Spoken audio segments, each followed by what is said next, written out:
Well, hello and welcome to the Healthy, Wealthy, Wise show. I'm your host, Corey Sievers, and on behalf of everyone here in the Savvy Team Wellness community, congratulations for joining in. You're in for a treat this session where it's summertime. It's coming up to summertime. Doesn't feel like it today in this region, in the Brisbane, Southeast Queensland region. But anyway, we're coming up on summertime, and that means it's time to get that summer body out. What's yours looking like? How's yours feeling? Do you have the energy ready for summer and the swimsuit season, all that sort of thing? And so in this particular show, we're going to delve into some of the ways to help you to get that body into shape. So we'll be talking, people are often after the six-pack secrets and the skinny jeans secrets and the secrets for flattening the tummy. Well, while it's important to know these things, and while it's really good to have the emotional things that, we want to feel good, we want to look good and everything, I also want to delve into really sharing with you in this particular session some of the underlying health factors that come into play when we have excess weight, and some of the things that you're not being told about through the general media, the research that I've uncovered and everything about the links, some of the underlying links between obesity and certain food types. So this is important. Even if you don't feel that you need to reshape your body and look any sexier than you are, then this is still important health information. So that's all coming up in Healthy. In Wealthy and Wise, we're actually going to talk about how to keep your eyes on the prize. In Wealthy and Wise, we'll chat about how you can keep your eyes on the prize. I'm a poet and I didn't even know it. Anyway, and this is all about the importance of you being able to shift your vision more towards what you want rather than what you don't want. We can have a very habitual way of looking at the negative in this world, especially sort of even in this region of the world, Australia, and that, we can have a tendency to be a culture that takes the mickey out of people or has the tall poppy syndrome. So we sort of humorously negative to those around us. And let's look at how that can affect you. Not that you want to blame everyone else around you. We're actually talking about what you can do to take control of where you're looking and how to keep your eyes on the prize. So all that and more coming up in the Healthy, Wealthy, Wise show. So if you're new to what we do here in the show, then we're all about sharing tips and strategies and hints and tips to help you really maximize what you've been given in this life. So let me just introduce you to what we're all about here in the Savvy Team if you're also new to what we do. So we're all about helping you enjoy improved health and lifestyle. And so when you connect in with our community, you'll have access to step-by-step action plans, innovative solutions, and all the guidance and support that you need to reach that higher level of wellness and really live life to the full. We have a heap of information that's available on our blog and on the Facebook page and all of those sorts of places. So certainly reach out and let's connect. We have a whole range of wellness programs that are designed to give you step-by-step strategies really to optimize different areas, different wellness goals really. But we have a very holistic focus. So you'll start to see when you follow any of our programs that there are some similarities. We believe there are some fundamental truths that we need to correct for us to live a full and vibrant life, for our body to really heal. So you'll start to notice some real threads through much of our programs, but never because we have that holistic focus. We don't just want to treat the symptoms. We want to help you to be a healthier individual all round. So we're all about inspiring you, motivating and guiding you to that higher level of wellness. And we're going to be dealing with the weight loss side of things and the how to flatten your tummy and develop those abs, maybe even get into those skinny jeans. But look, important for you to realize that the information that is shared in any of our material, and certainly in the Healthy, Wealthy, Wise show, reflects the personal research and experiences of anyone sharing in the comments and also myself, and so is for educational purposes only. So should not be seen as medical advice. The info is general in nature, and so of course all of your individual health concerns have not been taken into account. Comments and experiences should therefore not be interpreted as personal medical advice or therapeutic claims. If you have any question as to the appropriateness of the information with regards to your own health, then please do discuss this with your healthcare provider. That being said, much of the information that we uncover and share with you here in the show may not actually be even known by your healthcare provider. So that's why we strongly encourage you to take self-responsibility for your own well-being and learn more on any of these topics and complementary medicine in general. And that way you can more effectively work with your doctor or healthcare provider as a cooperative partnership, because you're the boss here. So you're the boss here, right? So it's not a matter of I'll check with my doctor and see whether it's okay. It's more I'll discuss this with my doctor so that we can work out a strategic plan moving forward. That's what we believe here. You're in control, so it's about time to take control. Maybe I'm getting a little bit in your face right up here in the Healthy Wealthy Wise show, but it's all fun. It's all good, and so congratulations for being with us here on the show. Please do share this. This is really, we're going to be covering some important information. You might not think that flattening your tummy and skinny jeans secrets are important, but what most people don't realize is the fundamentals. See, pretty much if you look at every weight loss regime out there, from what I've seen, I can't say every, but a lot of them actually focus on treating the symptoms, not addressing the underlying causes.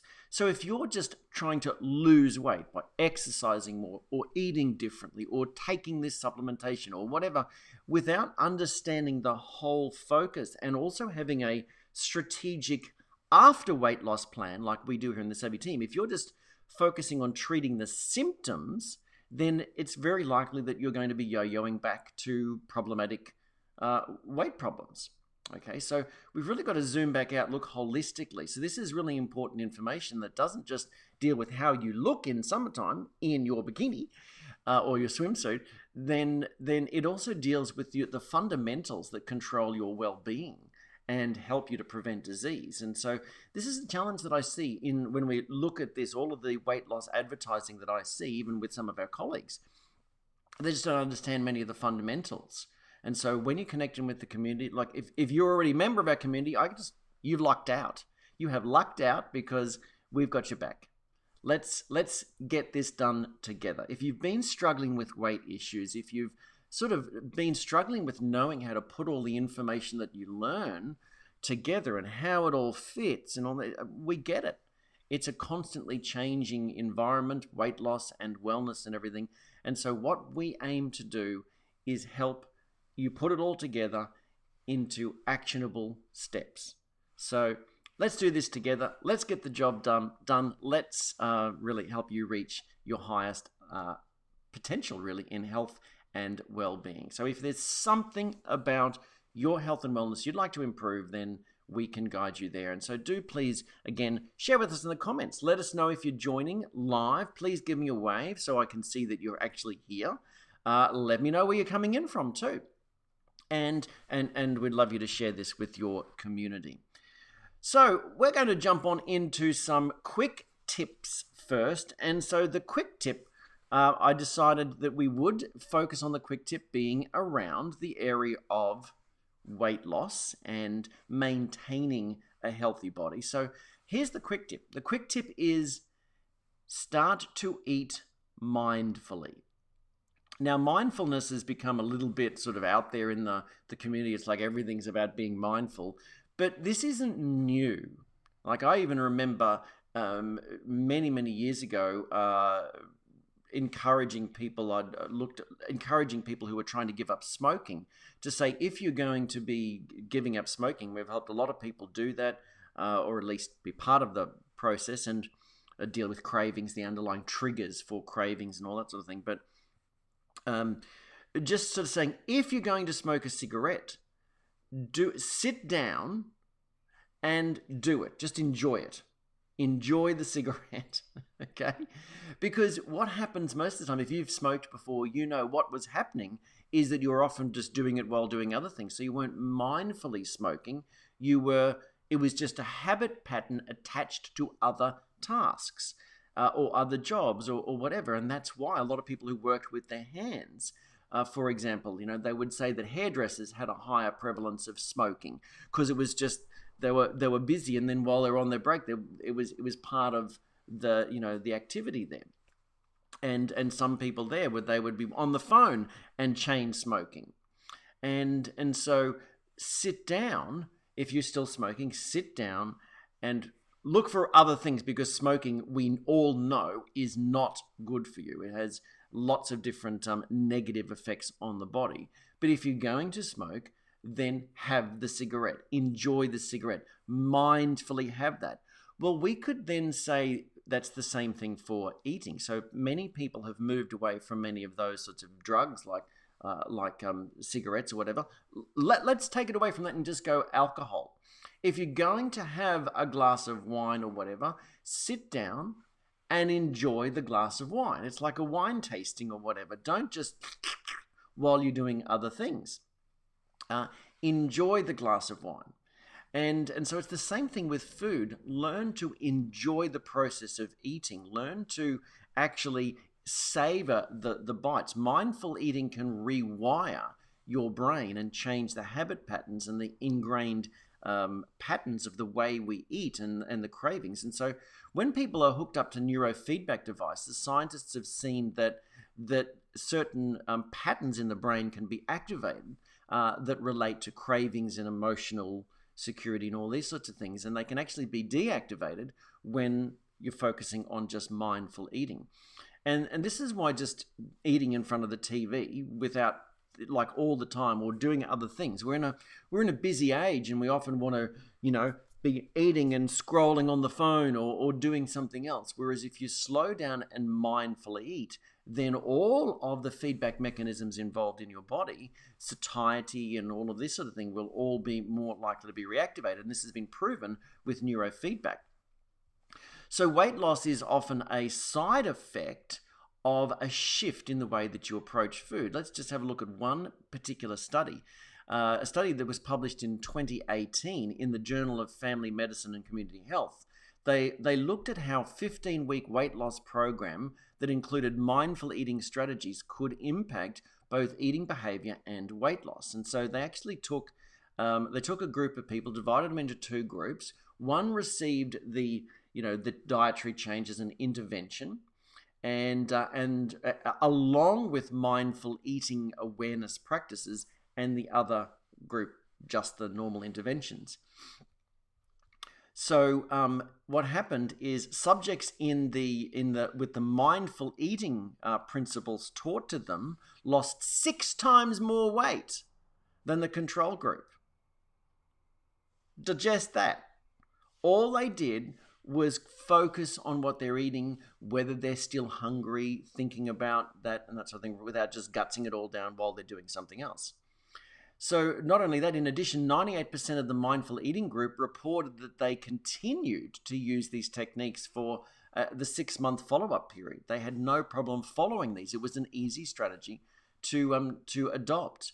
And so they found that raising awareness of food, and just by being consciously aware of what you're doing and what you're eating, they found that it was a powerful tool for behavioral change as well as weight loss. So, pretty easy, quick tip. Sit down and enjoy your food for a start. So what they found is, even if weight loss didn't occur, there was a huge amount of benefits to eating mindfully, just being focused on what you're eating. They took, in 2016, they took 194 obese adults, and they found that those who were mindful about their eating, along with diet and exercise guidelines, had a significant drop in fasting blood glucose and cholesterol levels compared to the group that got only the diet and exercise guidelines. So they saw, just with those who were mindfully eating, they saw changes in other underlying markers, even though they were given the same advice, same exercise and diet guidelines, and yet there was a change in fasting blood glucose and cholesterol levels. They found that the mindful eating group decreased their consumption of sweet foods during the intervention without specifically limiting it. And they were able to maintain that. So the conscious focus of what they're eating, being mindful, not just being mindful of what you eat, but being mindful during your consumption of the foods change the body's response to the foods. So how can we eat more mindfully? Well, it boils down to just paying a little bit more attention, sort of slowing down and being conscious of your cravings. So some of the suggestions are, begin and assess your hunger before, during, and after the meal. Like, are you really craving these certain foods, or is it just a habit pattern?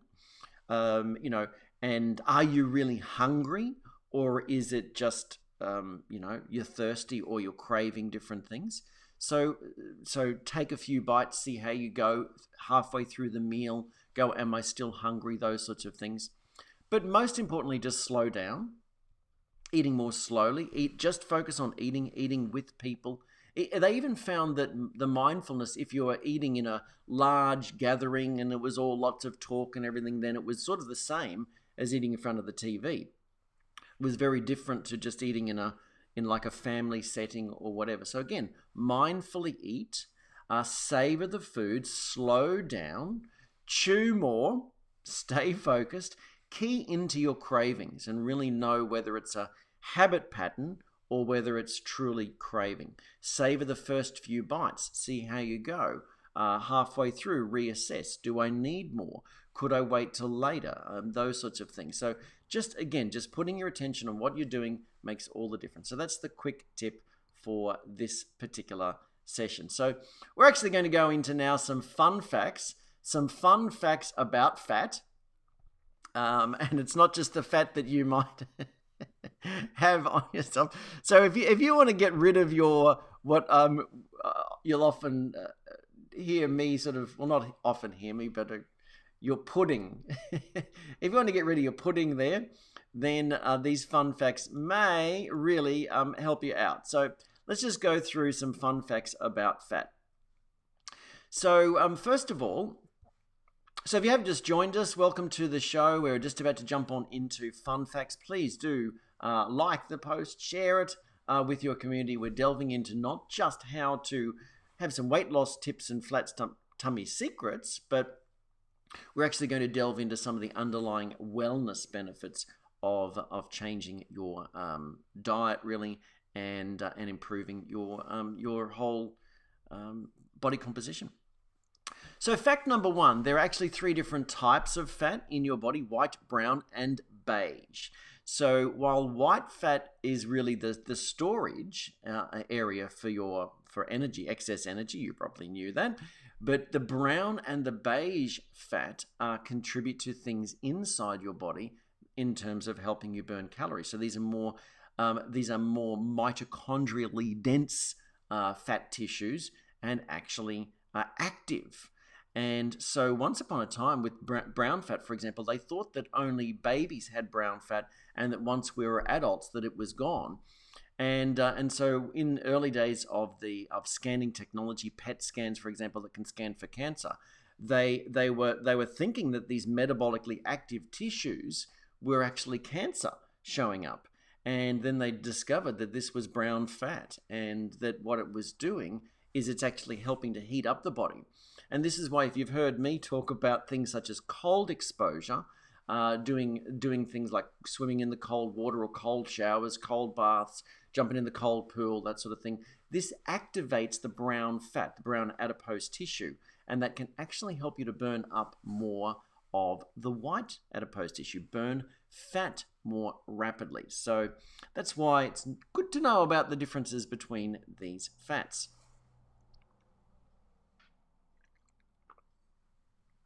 Fact number 2.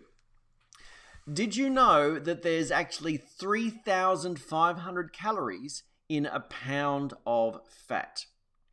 When you start to understand that, it's sort of like people just want to, change their diet just slightly or go and jump on the treadmill, and they wonder why they're not losing a pound of fat a day, half a kilo or whatever. And when you really understand that there's no magic in that, it actually has to be metabolically burnt up, metabolically broken down and burnt up, then you can see why you need to actually make substantial changes sometimes to lose a lot. And that's really why programs such that we have our rapid fat loss protocol is designed to make substantial changes so that you lose fat in the fastest and safest way possible.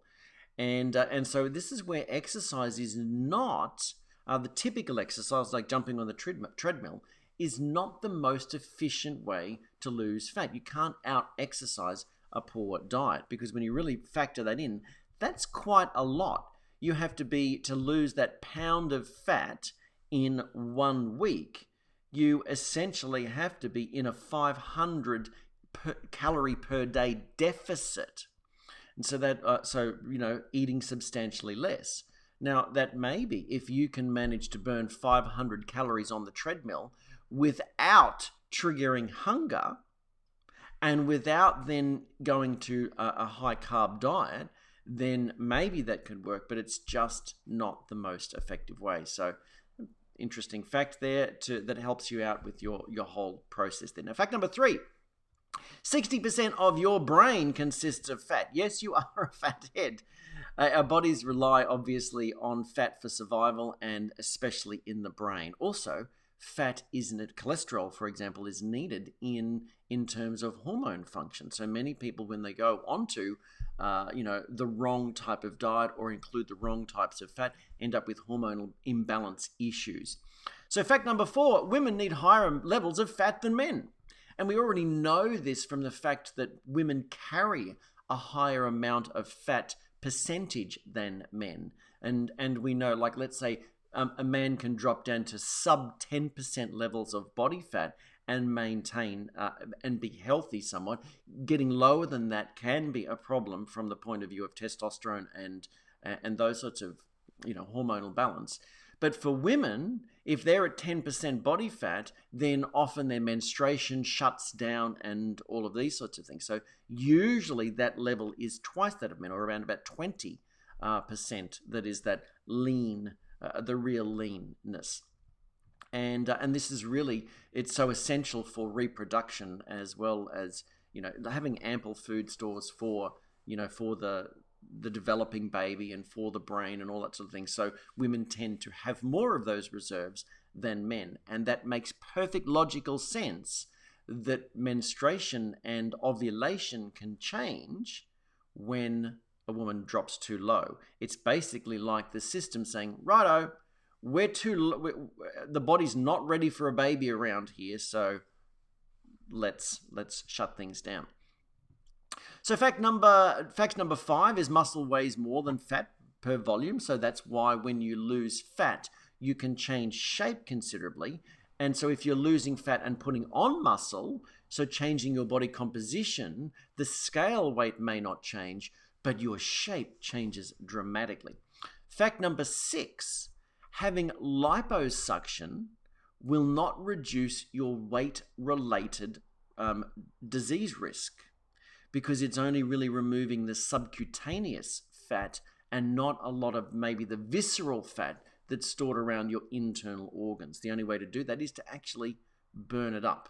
So visceral and subcutaneous fat are basically separate organs, and they're actually now starting to see that that fat is like another endocrine organ, releasing and producing its own hormones. So the more overweight you are, the more of, for example, an estrogen production factory you have that can cause further problems and hormonal imbalance, those sorts of things. So whether men or women. So fact number 7, ladies, the fat on your butt, for the same reason I just mentioned there, is healthier than your belly fat, because belly fat is more responsible for these hormonal changes, for it's more responsive to the stress hormone cortisol than butt fat. So that also means that it's can be more difficult to reduce as well. So definitely fat around the middle, not a good idea. Certainly the fat on your backside and thighs doesn't help you get into the skinny jeans, but nevertheless, it's healthier theoretically than anything in the central obesity region. Fact number 8, your fat cells can grow up to 1,000 times their original size. They actually can take lots of energy. If you give them too much energy, they're ready to take it on. Okay, and so this is where this is where the rebound effect comes as well, because if you're just constantly, your fat cells are designed to expand and then decrease. So if this is the crazy thing. People say, I lost weight, but then I went back onto my normal diet and I put the weight all back on.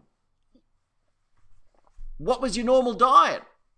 Because the normal diet that got you overweight, of course, your body's designed to do that. That used to be the normal thing with the seasons and with feast and famine. You'd store fat and then you'd lose it. You'd store fat, your fat cells would expand and then they'd go. So it's normal. This is normal body physiology. So rebounding after weight loss means that you didn't know how to transition, because the program that you're following didn't have a natural transitionary approach with a holistic wellness focus. So it's perfectly normal to yo-yo. And it may have been focused on entirely the wrong macronutrients and also with no focus on micronutrients. Many people yo-yo because they used pure willpower to lose the fat, and their body was constantly craving the whole time. And so what we're seeing today is many people are eating more volume of food because their body's trying to get the micronutrients from a nutrient-lacking diet. So of course, if we change the diet to more nutrient-dense foods and or we actually supplement, then we're going to find it easier to lose fat. And those fat cells can shrink. This is why I think it's ludicrous that people say all you need is a balanced diet. Because if you're perfect in everything that you do, and you're never exposed to any stress, toxicity, or anything like that, then good for you. Lucky you, you won't be deficient. But nutrition and supplementation, which we firmly believe in here in the Savvy team, is like an insurance policy. It helps to make sure that that your body's ready for any time of stress or whatever, to be able to deal with it. The nutritional reserves are there. Fact number 9, healthy hair and skin are all thanks to fat, because it helps with the fat-soluble vitamins and nutrients, for example. It helps absorb vitamin A, vitamin D, vitamin E, vitamin K, and helps the vitamins get through the bloodstream. Those vitamins get through the bloodstream more. Fact number 10, the average adult has around 50 billion fat cells. And they don't typically disappear. They just, as I mentioned before, shrink. So working out and losing weight only shrinks your fat cells. It doesn't reduce their count.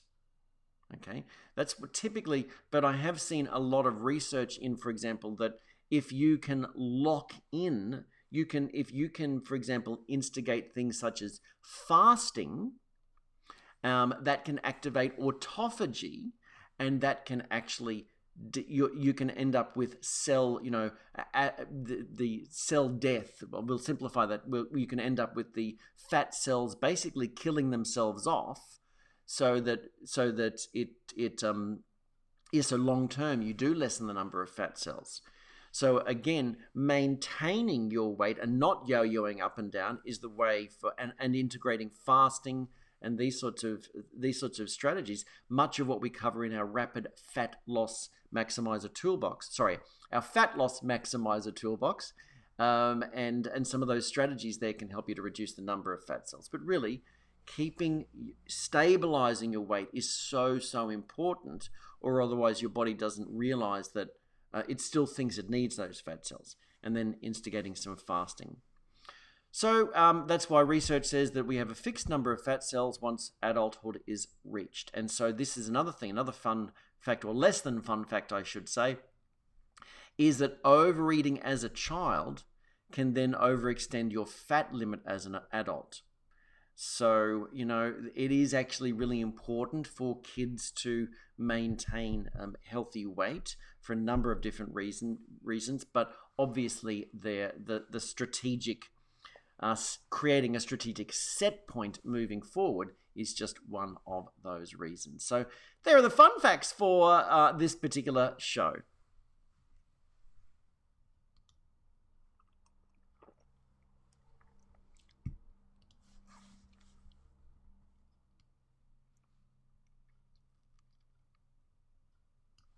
So if you have just joined us, it's Corey Sievers here with the Healthy, Wealthy, Wise show, and we're about to jump on into the core session here where we're dealing with weight loss tips and flat stomach secrets here on the Healthy, Wealthy, Wise show. So great that you could be with us and for these particular flat tummy secrets. And these are not just things that are, really for your body shape. It's also for your underlying well-being. And look, for your best wellness journey, for your best weight loss journey, we believe you need a plan, you need some specific solutions, you'll need guidance along the path and a community to tap in with. And what we offer in the Savvy team is all of this. So we get that it's hard, that it's confusing, that many, that doctors and practitioners don't have the time to educate and support you.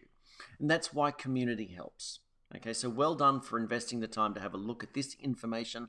What we really want to do here in the Savvy team is cut through the confusion and give you a guiding hand in the process of achieving your weight loss and wellness goals. So, when we look at trying to do it all alone and go it alone, those sorts of people just don't get the same success. And so we really want to uncover things and be as up to the minute as possible to give you the latest research so that you have the tools at hand and the strategies at hand to really get the job done and have a long-term wellness focus, not just weight loss or not less getting on top of this problem or whatever. So look, a big congratulations for being here. So as we go through this information, important to realize, of course, that that you are in control. You are the one that is in control of your body. So you need to get to know your body. But gentlemen, and ladies too, but gentlemen, your visible abs are not built in the gym, despite what you might think. Now, yes, it's important to have good muscle structure and density and everything, but visible abs are not built in the gym. But also, ladies, the swimsuit body isn't necessarily built in the gym. Yes, it can be optimized by having good, healthy muscle tone. And certainly it's amazing what clothes can hide that a swimsuit can't. So whether you get involved in making the changes so that you're looking good in swimwear or skinny jeans or for health and wellness and disease prevention, it doesn't matter to us. What matters is that you get it done. And that's what we're about here in the Savvy team. Our programs, guidance, and support are all about helping you get it done. But it certainly is amazing what clothes can hide that a swimsuit cannot. And we're coming up on that season where it's time to get into swimsuits. And certainly here in the Savvy team, many people who have suffered from body image challenges in the past, they don't expose themselves. They don't go to the beach. They don't swim when other people are around. They basically take themselves away from life because of that. We don't want that to be you. That's not really good for a healthy self. So let's help you make the most of what you've got and be able to really enjoy life. That's what we mean by, enjoy life to the full. Step-by-step action plans, guidance and support to help you, reach that high level of wellness and live life to the full. Because when you're healthy and well and you feel good about yourself and everything, you really are more likely to be out there and enjoying life. So look, regarding weight loss and really achieving your best weight, if you've been frustrated by the number on the scale, as I was alluding to before, then it's time to get focused on your body composition instead. Because your personal shape, the way you look in a swimsuit, is really all about the ratio of fat to muscle. Because as I alluded to before, fat, the same weight of fat to muscle has a very different volume. So, the scale may not change when you're losing excess body fat, but your shape will dramatically change. And women, you know that because you know that people of the same size, the same weight can have very different, clothing sizes, and this relates to the density of your bones as well as your connective tissue, as well as your muscles. And so, this is important to be aware of too. That many programs aren't set up well to actually avoid the loss of muscle. And so people jump on the scales and in the initial stages of the diet and go, woohoo, I lost a kilo today. Well, that was probably mostly water weight, which is fine, because when you have, for example, too many carbohydrates in your diet, your body will hold on to a lot more, too many carbohydrates, too much salt from packaged foods and everything. So a lot of times when people drop the packaged foods, they drop weight, but it was initially water weight. So that's good. That was water retention happening, but it wasn't the fat. The fat didn't just drop off you. There's a lot more metabolic processes that have to go on.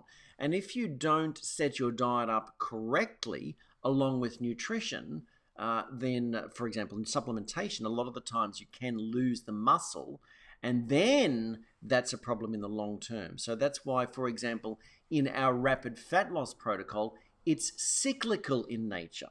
It's not like many of these diets that just go on and on and on and on and on, because then that can ruin your hormonal balance and can also trigger issues with muscle tone.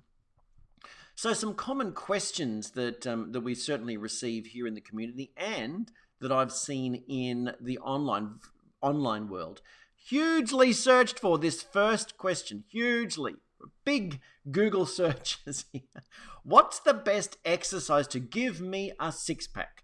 Guys, you may be guilty of that. Ladies are less in search of the six-pack, but certainly that's the quintessential male signifier of fitness and slimness and everything, is that six-pack. Lots of searches on what's the best exercise to give me a six-pack. But also, the ladies, it seems to be, and I can't tell from Google searching who's asking this, but chances are we know that then probably the ladies are asking this question. What's the best exercise to give me a flat tummy? Common questions asked in Google and to us here in the community. Well, hang on. Why are we focused on exercise to give us these things? Okay, that's important. Exercise is important, but why do we think that the exercise is going to get us there? What's the best exercise to get rid of my muffin top is another big search term. And I think that then what happens is that a lot of these promoters get on the bandwagon. For example, look at the imagery there at the top there. And so if you're catching this as the podcast version, then we've just got imagery there of a total fat burning workout where there's a picture of an obese shape and then suddenly a slim shape, and it's all because of this simple workout. And that is just not the fact. It's just not what's going to happen. There isn't a total fat burning workout that will make you trim down and tone up. There's a lot more to it than that. And exercise is not the ideal way for you to burn calories, really. I mean, yes, it is. I mean, obviously you burn calories with exercise, but as far as you losing weight, it's not the first approach for the best weight loss. Exercise is important. It certainly helps your health, but it's a poor strategy for weight loss as the only strategy. And so when I look at those ads and everything and those questions, it's obvious that people think that you may be like this too, have been locked into this typical thing out there that the reason that you're overweight is because you eat too much and don't exercise enough. That would be logical to then ask that question. What's the best exercise to get rid of that? And so here, I've got some questions for you here. What are you most interested in then when we're thinking about six-pack and flat stomach secrets? And what's the best exercise for my six-pack or my flat tummy? Are you more interested in the muscles that are under the fat? And answer this for yourself. Think about it. Or are you more interested in dealing with the fat that's covering the muscles? Okay? Which is it? Maybe share with us too. So because what's the best exercise for a flat stomach? What's the best exercise for a six-pack? That's focused on the actual muscles under the fat. And they still won't be visible if you have fat covering the muscles. So let's take it away from this particular area, the midsection region, and we'll come back to the visceral fat, the fat around the middle, because there's no doubt that fat around the midsection is metabolically bad news, not good for your health. Not only does it not look good, but it is not good for your all-round health either. But let's just take it away from that, and let's suppose that you wanted to target your arms. Okay, so grab your arms and have a little look, and just see whether there's anything there, some excess fat on your arms. And we're going to look at, let's suppose that you wanted to target that. Is targeted fat loss a myth or reality? Can you specifically target an area? So what researchers did with looking at testing the arm fat with calipers and really looking at specific regions, they were questioning, is targeted fat loss or spot reduction possible? So they took participants through a 12-week supervised resistance training program in which their non-dominant arm was selectively exercised. So in other words, if they were right-handed, they were measuring the left arm. And so they were taking the subcutaneous fat before and after and having a look.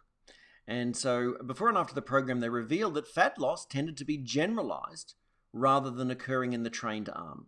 So they couldn't, it turns out that they couldn't just train, they trained just the one arm, just the left arm. Muscles changed in the arm, but of course what happens is because fat loss is more a systematic process, they didn't lose it just from that arm. So therefore, hundreds of crunches won't make you lose fat from your midsection like it's all talked about. Just like hundreds of bicep curls and tricep extensions didn't make you lose fat from, any of the participants lose fat from that arm. So, you can't spot reduce with certain exercise. You can tone with the exercise, but if the fat's still covering that area, then you've got to lose the fat systemically, like from a system point of view. So it is, while they say spot reduction isn't possible, targeting belly fat, because it's very metabolically active with certain exercise and that sort of thing, is possible. Fasted training, certain fat-burning supplements can target central fat very effectively, but you won't lose it, and you won't lose it just by doing one arm or crunches. Research has shown that if you do explosive exercise followed by cardio training, for example, so if you were doing explosive upper body exercises followed by cardio training, then you can selectively lose more fat on the upper body or the lower body, but crunches, but they were full body exercises, but in parts of the body, not one section. So doing the crunches, it ain't gonna do it. Just like just butt exercises, ladies, it's not going to disappear.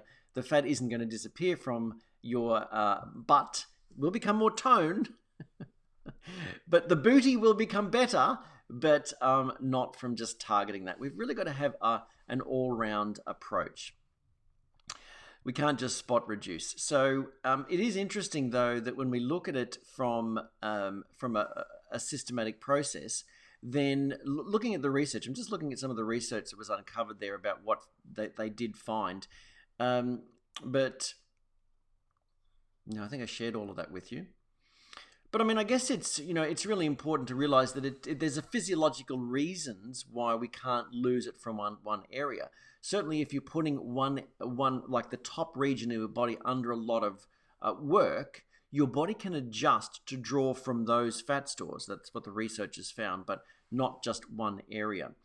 Because there are a lot of physiological reasons why regional or targeted body fat reduction doesn't work. And it's sort of like running. Your body's got to break down the fat in order to burn it. Your car doesn't run on crude oil. It has to have been the crude oil has to have been produced and turned into petrol, for example. And that's sort of what your body's got to do too. It's got to break down the fat stores and turn it into glycerol and really start to burn it up.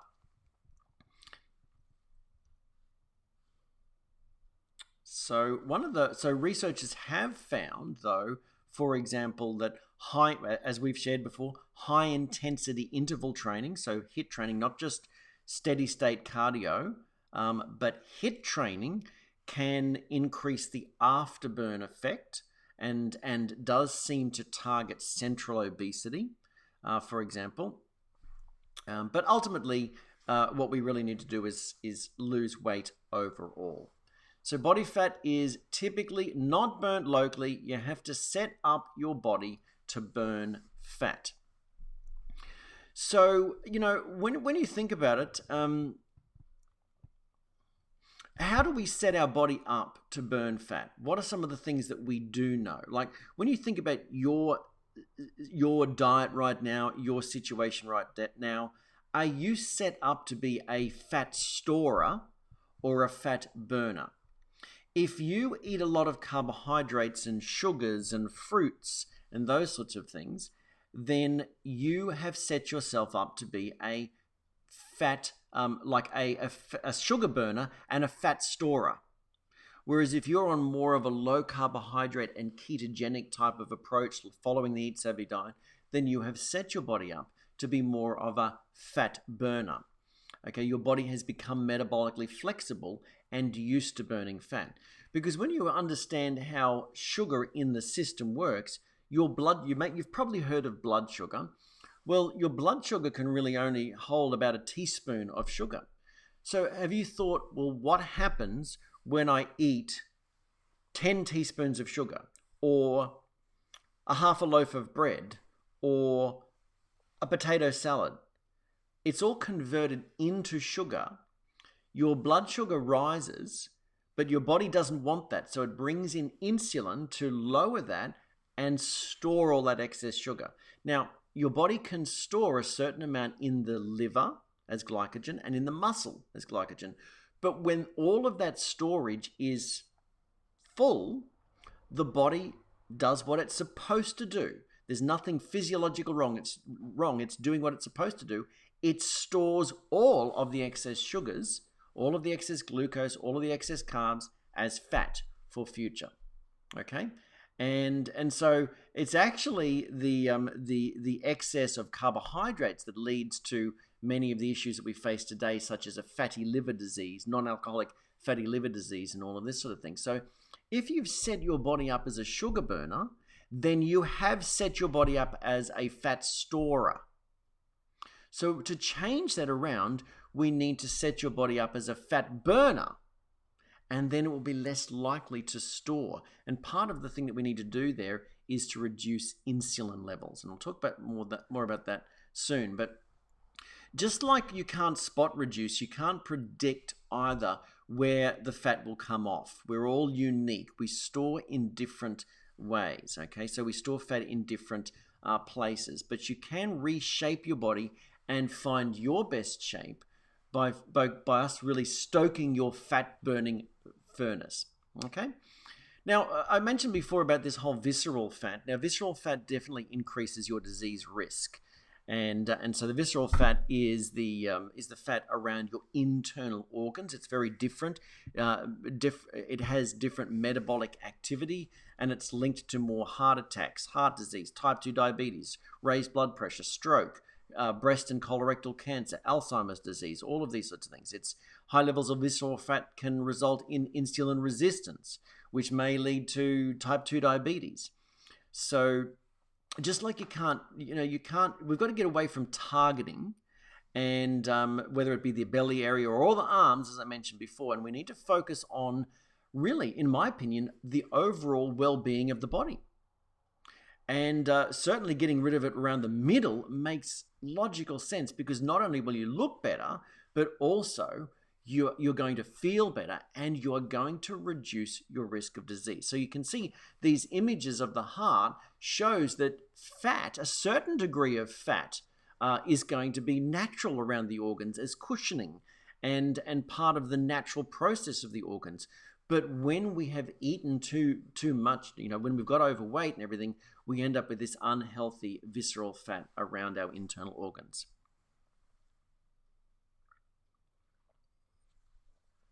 So I do want to mention here the talking about the importance of really looking at exercise, and so this particular study, and just referring you to some studies, shows that the present data suggests that a training program entailing localized explosive resistance training prior to endurance exercise may target specific adipose tissue sites, for example, around the upper or lower limbs. So if you did want to specifically get rid of the fat around your, if you were holding a lot of fat in the upper body, for example, then focusing on some of the principles we teach from a dietary change, but then doing explosive upper body exercises followed by cardio, can target that area. The body gets used to the fact that it's happening in that area.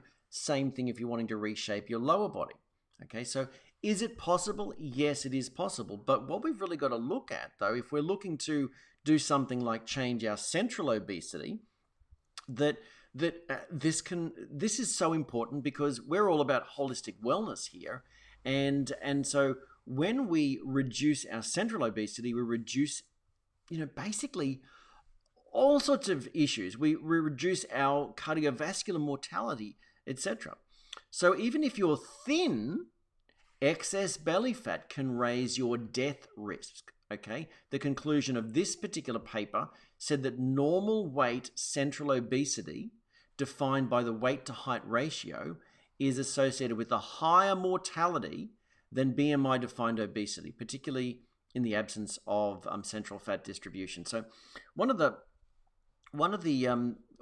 interesting things that the research is showing is that a lot of people today are skinny fat. So they don't have much, they don't look fat. And so, and they have low health of the muscles and bones. So on the BMI, they're showing up as healthy as such, even though they have a lot of this metabolically active fat around their midsection, which is a trigger for higher rates of disease. And then we're also seeing the BMI is just messed up, because and I'll talk about that maybe a little bit later, but many people who are very healthy and have very solid muscles and very fit, they're actually showing up under the BMI measurement as maybe being overweight, and even though they're healthy and have low percentages of body fat. So researchers are now showing that we need to get out the tape measure. And what we need to do is measure our central waist.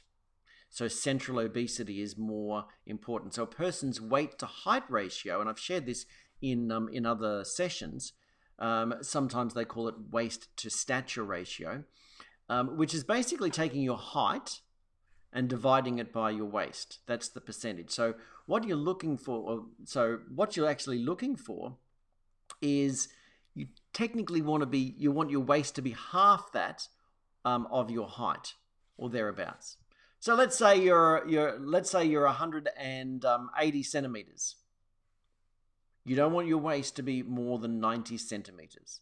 So really simple. Get out the tape measure and do that. Now, if you are not below 1/2, then you are at a higher risk for all-cause mortality, according to the stats. Higher risk for heart disease and everything. So what's going on around your belly is more important to your health than just the way you look in a swimsuit too. So what they looked at is that research looked at, in 2010, followed 11,000 people for up to 8 years and they concluded that the waist to height ratio was a much better risk, much better measure of the risk for heart attack and stroke and death than the widely used body BMI. And so they said that over 0.5 is the critical value there. It signifies increased risk. So you've got a job to do today. Know your height, divide it by 2, and there you have it. You want your waist measurement to be below that. So when they reviewed the published studies, they concluded that the great thing about doing that is it's simple. Anyone can do it. They don't need a calculator.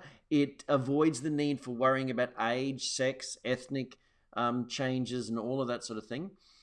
They did allow for an adjustment in ages. So for people under 40, the critical value is 0.5.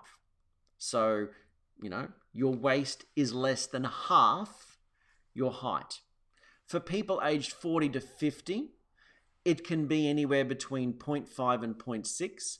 And for people over 50, the critical value starts at 0.6. Now, it's interesting. They looked at that from correlating the data, but I would assert that why are we saying that you're able to be fatter when you're older and still be healthy? Why is that? Why are we allowing that? Is that because people become less active? Could we actually be fitter as we get older than when we were younger? Can we actually set ourselves up that way? Because if we take it away from just that study, what we see in many other studies is that as people get older, their muscle density goes down because of the less activity. And that's a marker for, again, more disease risk and injury risk and falls and all that sort of thing. So keeping muscle strength up, is so important. So, again, anyway, I'll get off my high horse there. So your waist measurement is better than your cholesterol, according to the research, as well. So important. So you got the job to do today. It's not just about how you look in your skinny jeans, the muffin, getting rid of the muffin top, getting those abs. It's actually so important all around. It's more important than BMI. As far as your health goes. Now, you can transform. This was me. And, even though I know this stuff, you can still let yourself get out of shape. Just doing the wrong things and everything. Now, I was already on an exercise program. So I just wanted to show you this and everything. I didn't change my exercise program. But because I changed, because I did some of the things that we share in the Savvy team from our rapid, mainly from our body composition, our body transformation challenge and our fat loss maximizer toolbox are some of the things that I focused on. Now, I don't have amazing abs appearing there. I'm not as lean as I could be, but you can see that my muscles were under there. So no amount of ab crunches or extra exercise would have got them visible. I had to shed the fat. And that was focused on a systemic approach. And so what I saw is I actually had DEXA scanning as well. And so when you look at that really, so I was carrying a lot of fat right throughout the middle. You can see that I had visceral fat. So I was at an increased risk for disease because of that. Certainly also carry a lot, it seems, around the lower limbs, but you can see it in my midsection there. So that's not good. And I did see a significant drop very quickly. So when we look at this, it just is not just about getting rid of the fat around the middle, it's also improving your health. And the challenge is that, one diet isn't for all. You might have heard of how to lose weight. You might have heard about all the different strategies. You've heard of things like eat less, exercise more, eat less fat, eat more complex carbs, eat more often. When we really dig into the biochemistry, much of this is actually incorrect. And so it's understandable if you have had challenges. And so if you keep following the same advice that hasn't worked for you before, then you're not going to have any changes. What we need to do is we need to shift your biochemistry to being more of a fat burner than a fat storer. So if you're really wondering, well, where do I start? What do I do? Then you're in the right place looking at this particular info, because we're here to help, and our programs can really help you get it done fast. Look, but really, is the food pyramid wrong? Well, we believe it is, because if you want to look like a pyramid, then you eat via the standard food pyramid. And so one of the issues that we've got to do is stay under your carbohydrate tolerance. I'm going to introduce you to that a little bit later. But most people respond very well to dropping the grains and the sugars and the carbohydrates and becoming a little bit more metabolically flexible. So starting to become more of a fat burner than a sugar burner. People also find that they don't need to count calories as much. So when you bring your carbs down, you tend not to be as hungry, you tend not to have the cravings, you tend not to need to snack in between meals, and you start to get your metabolism in order. And so then you don't tend to binge, you don't tend to have all those issues. And this is what I faced, not when those pictures that I shared you were taken everything, but early days. So let's say I was on a low-fat vegetarian diet many years ago, and yet I had constant blood sugar problems. I would get frequent headaches and migraine-like headaches. Suffered all sorts of blood sugar imbalances, cravings. If I would get faint if I didn't eat frequently. I was diagnosed with a fatty liver, and I was on a healthy, low-fat vegetarian diet. But I did include a lot more carbohydrates, which is sort of what ends up happening when you're on a vegetarian diet. And I was on a good vegetarian diet. I'd worked in for example, Mediterranean food. I worked in Lebanese restaurants and all that sort of thing. So having things like chickpeas and lentils and rice and beans and everything was normal for me. And yet I was still finding myself with blood sugar imbalances and health problems and inflammation and headaches and all that sort of thing. Because that's, again, some of the problems with the grains and that of the Mediterranean diet typically. So even though we think of these as healthy, there are many even cardiologists that used to be on that sort of diet because they were told it was healthy. And when they moved more towards a paleo type of diet, or closer to what we do in the Eat Savvy diet, really, then they got their weight under control and all that sort of thing. So I do believe that the food pyramid is wrong, and I love this particular cartoon here from Randy Glasbergen. The high carb diet I put you on 20 years ago gave you diabetes, high blood pressure, and heart disease. Oops.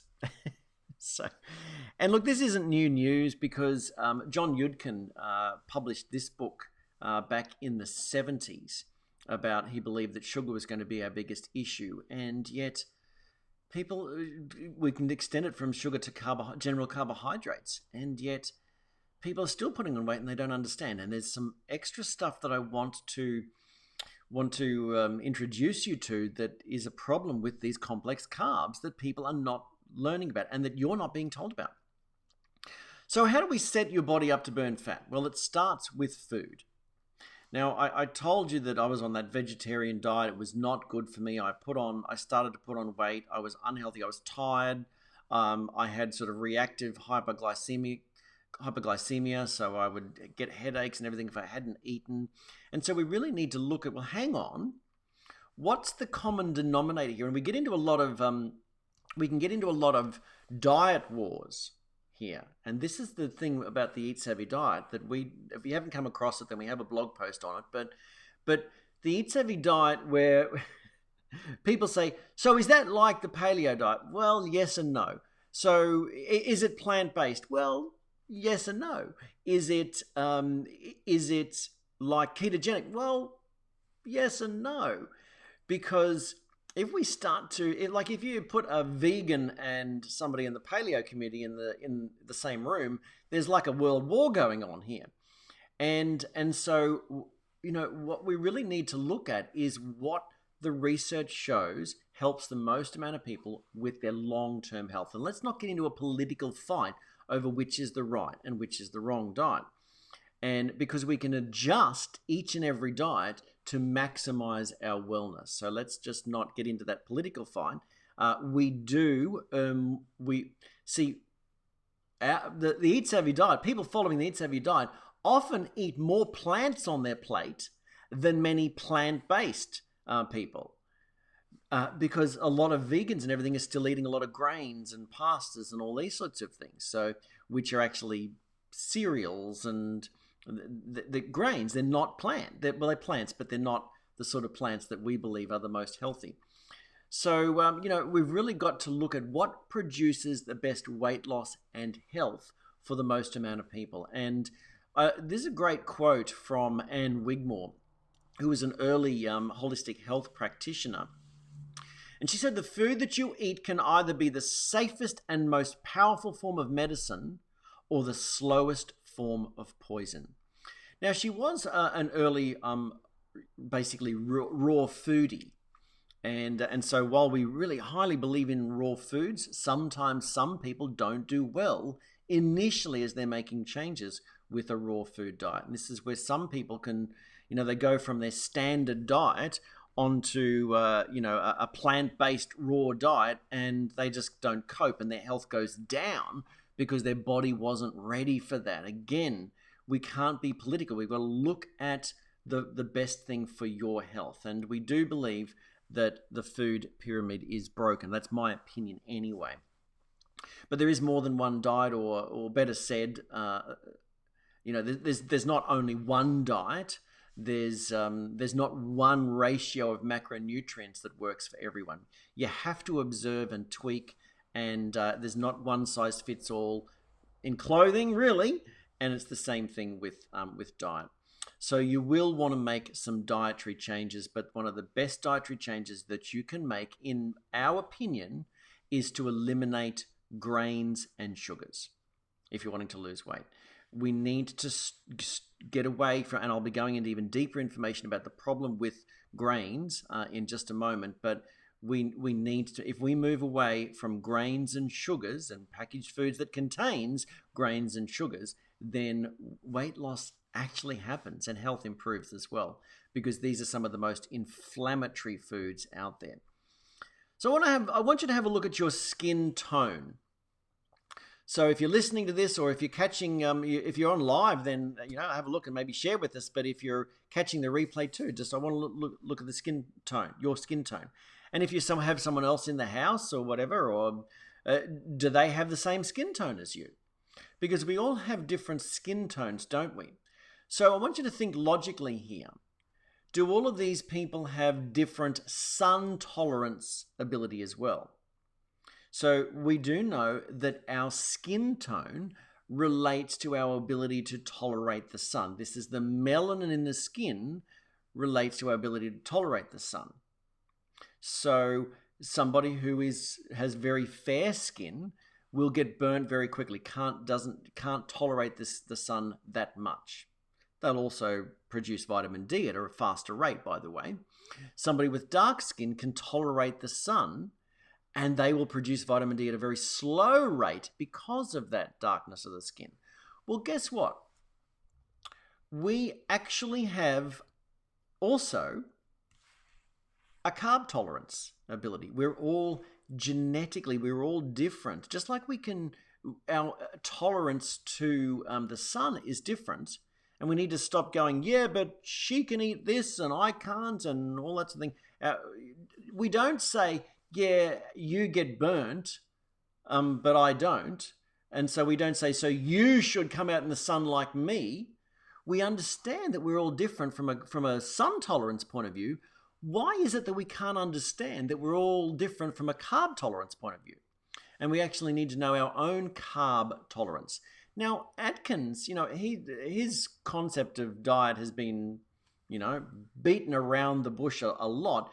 But in the early, and people have said, I went on the Atkins diet, and when I went back to my normal diet, I put it all back on. And it's like, well, you must have missed some of the book, because he even said when you're starting to come back onto carbohydrate foods, you want to be able to find your ACE, your Atkins carbohydrate equilibrium, as he called it. Well, basically, your carb tolerance. Some people can tolerate more carbs than others. Some people are more active than others. Some people have a faster metabolism, genetically different ability to deal with carbs and fats and all of that sort of thing. So we actually need to find our carbohydrate tolerance.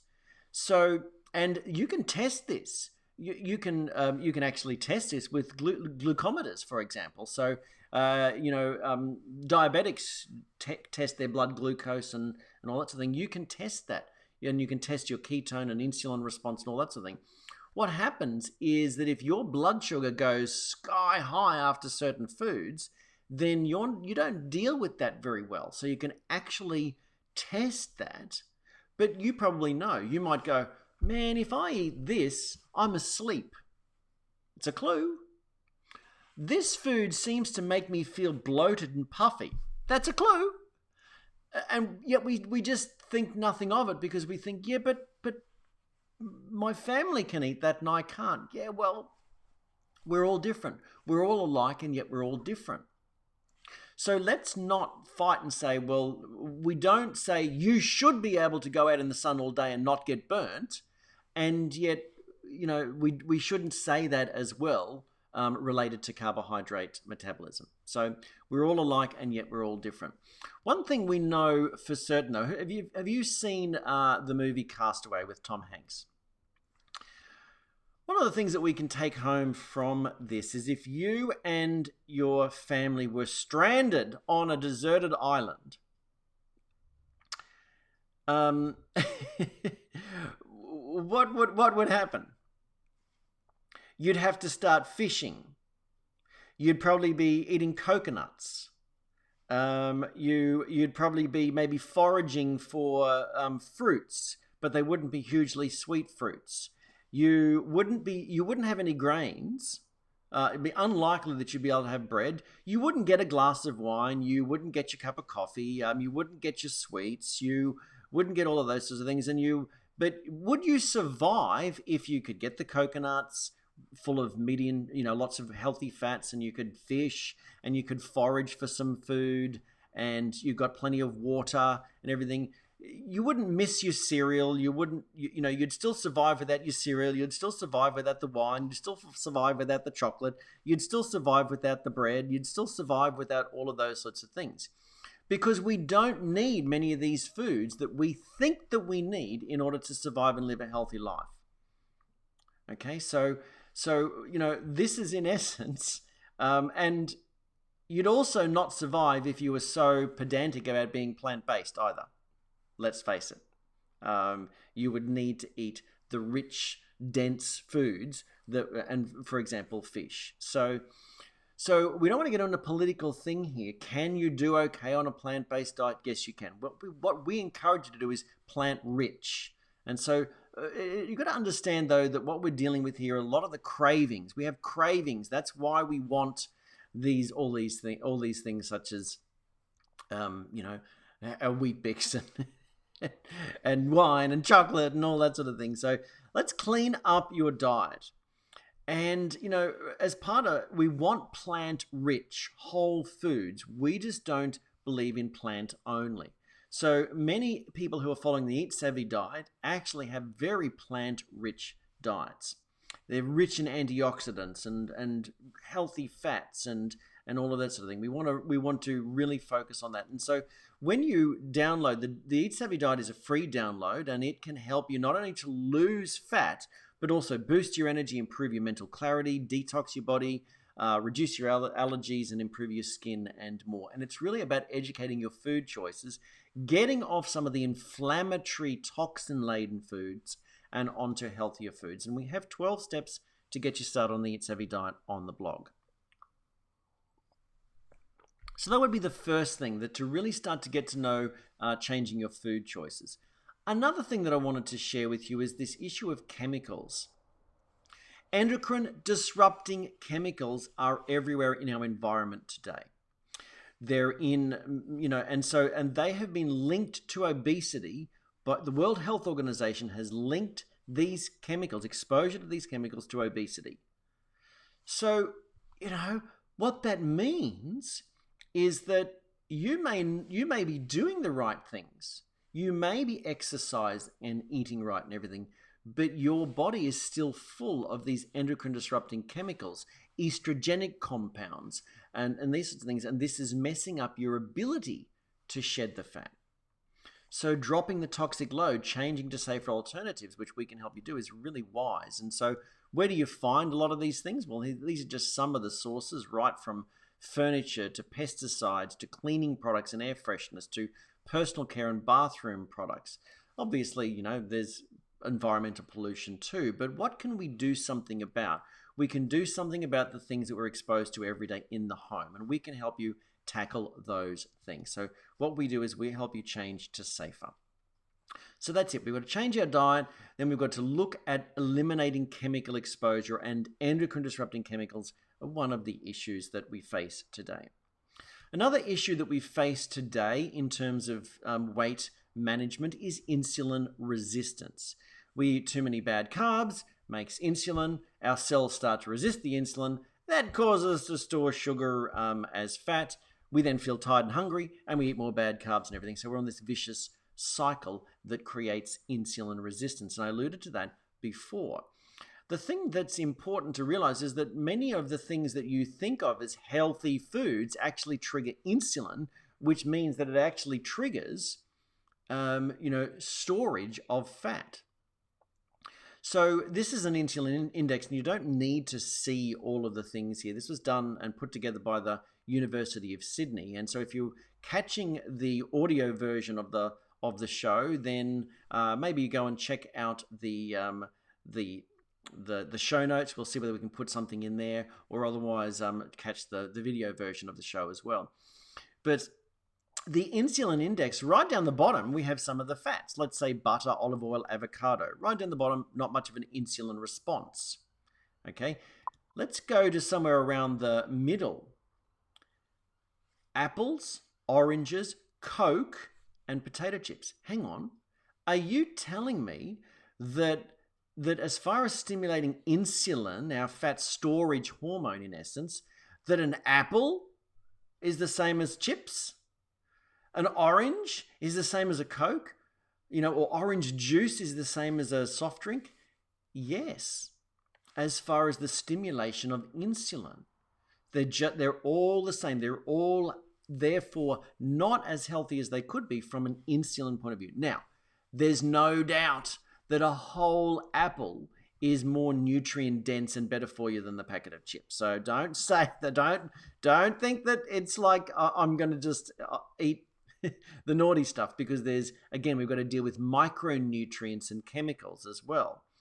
But I'm talking here about insulin. Then we go right to the top here, and it doesn't matter whether it's a honeydew melon or rice bubbles. They actually trigger the same amount or very similar insulin response. So if you're looking to get your hunger under control and start to set yourself up as a fat burner rather than a fat storer, if you're a so-called fruit bat and love your fruit, for example, or you're no longer eating, people say, well, I don't have soft drink, but I do have fruit juice and everything, but that's healthier, isn't it? Well, yes, in many cases, but not from a fat loss point of view. So for us to start setting your body up as a fat burning machine rather than a fat storage machine, then we actually need to eliminate some of these insulinogenic foods. And sometimes that can also be even some of the protein shakes and whatnot. And so why is this so important? Well, obesity is actually linked to many other diseases.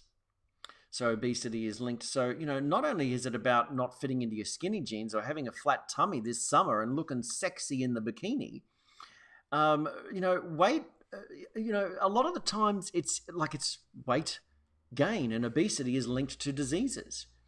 And this is where here we have a lot of people, we see a lot of people, not so much in the community here because we're very health conscious and everything, but many people sort of in this day and age that it becomes a political thing, doesn't it? Or I can't think of the word, but people sort of, especially women, they sort of go against the body shaming. Now, we're not body shaming here. we're actually saying that losing excess fat, especially around the middle, getting into healthier weight zones, isn't about you being accepted, isn't necessarily about body image shaming by us saying it's important. It's actually for your long-term well-being, okay? Because obesity is linked to so many diseases, increase in cancer risk, mood disorders, heart disease, reproductive disorders, liver disease, hypertension, type 2 diabetes. So what do we know? What we've seen is that if we were to rewind back to even, let's say, early 20th century, so in the early 1900s compared to now, even those with sort of maybe quote unquote genetics that predispose them to being more overweight, say for example, we had less chemicals back then. We had less of the industrial seed oils. We had less grains. Most of the people back even before the 1940s were profoundly thin. They didn't snack as much. There was practically no packaged foods. And as you'll learn, there was no Roundup, no glyphosate. They were using DDT back then, but as far as what we're seeing now, this glyphosate, the Roundup that's being used on foods, is far worse for us. And DDT was banned, and yet we're not seeing the glyphosate banning, and I'll show you some graphs in just a moment. We had less phthalates, we had less personal care products that gave us all these obesogens and endocrine disrupting chemicals. So people were thinner because they had less chemicals, they got more nutritious food, they didn't have the grains, they didn't have the seed oils, they ate whole foods, all these sorts of things. So this is why we say in the Savvy team, we need to get back to the traditional cuisines. We need to get back to almost what your great-grandmother would have done. Not, because before the industrial machine of culture today. Let me just show you how bad this issue of the correlation between chemicals, and in particular glyphosate, the Roundup that's being put on crops. So they have correlated looking at age-adjusted deaths due to obesity. They've plotted it against the percentage of genetically modified corn and soy, for example, and the glyphosate applied to corn and soy. And they've seen a direct correlation over the years.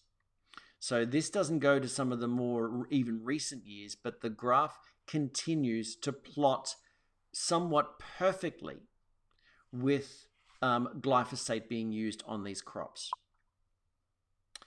So this is Roundup. Now, why is this an issue? Why is this an issue? So here's the thing. Do you know what Roundup is? Well, for a start, if you have Roundup in the home, get it out of the home. Forget it. Get rid of it. It's not good for you. If you're walking out, you poison the weeds and everything, and then you walk out barefoot and everything, you could absorb it, and it's linked to all sorts of issues in the body. But as far as on the food goes, what is it mostly used on? Grains and everything that the seed oils come from. Now, why do we still see people with problems when they go on gluten-free? I'm gluten-free. Because they move to corn. They move to those sorts of things. So they move off gluten-free to other packaged foods that are covered in glyphosate. Now, and there is a direct correlation to the exposure to glyphosate on the foods and obesity and deaths related to obesity. And staggering, this is just one graph, staggeringly correlated. Now, there's many different mechanisms, because here's the thing. It's been deemed as safe because Monsanto, who produced glyphosate, don't believe, or basically say, well, they only tested for a few months for a start, but they say that we don't have the pathway, humans don't have the pathway that this can damage. And so what they're doing is they genetically modify the crops, and they're Roundup resistant. Then they spray Roundup everywhere so that they don't have to deal with any of the weeds or pests or anything else, so the crop survives, but nothing else does. and that gets into the soil, that kills the microbes in the soil, which stop the nutrition from coming up. So if you think your grains and your seed oils have any nutrition in them, it doesn't. So the crops aren't absorbing the nutrients, and they're absorbing the Roundup, which doesn't affect them, and it doesn't affect you. But guess what research is showing that it affects? Affects all of your gut bugs. And so through the gut-brain connection, because it's affecting the guts, we're seeing they have directly correlated it with many diseases as well, not only with obesity, autism on the rise, mood disorders on the rise. All of these things can actually be tracked back. Now, correlation does not necessarily mean causation, so we don't know for sure. But what we do know is that when you give up the inflammatory grains and seed oils that we recommend that you do anyway, you will reduce most of the exposure to glyphosate. So it's a win-win-win. If you move to the more of an organic, whole food-based diet, you will also reduce your exposure. But even if you can't right now afford to eat organic, if you don't eat grains and commercial seed oils, you will have dramatically reduced your exposure to glyphosate. Your gut bugs will thank you for it, and you'll probably see a real improvement there. Diabetes. Let's look at diabetes. Diabetes has been directly tracked to exposure to glyphosate in the foods. So it's incredible. And yet, and not only that, but here's the thing: why the governments are allowing it, I don't know. Because all of these diseases put a massive load on the economy, and they're all being somewhat, even if it's not direct causative, they're all being linked back to this. So when we talk about the Eat Savvy diet is just a fundamental. We're in the nutrition game, and we help with programs. We have nutrition.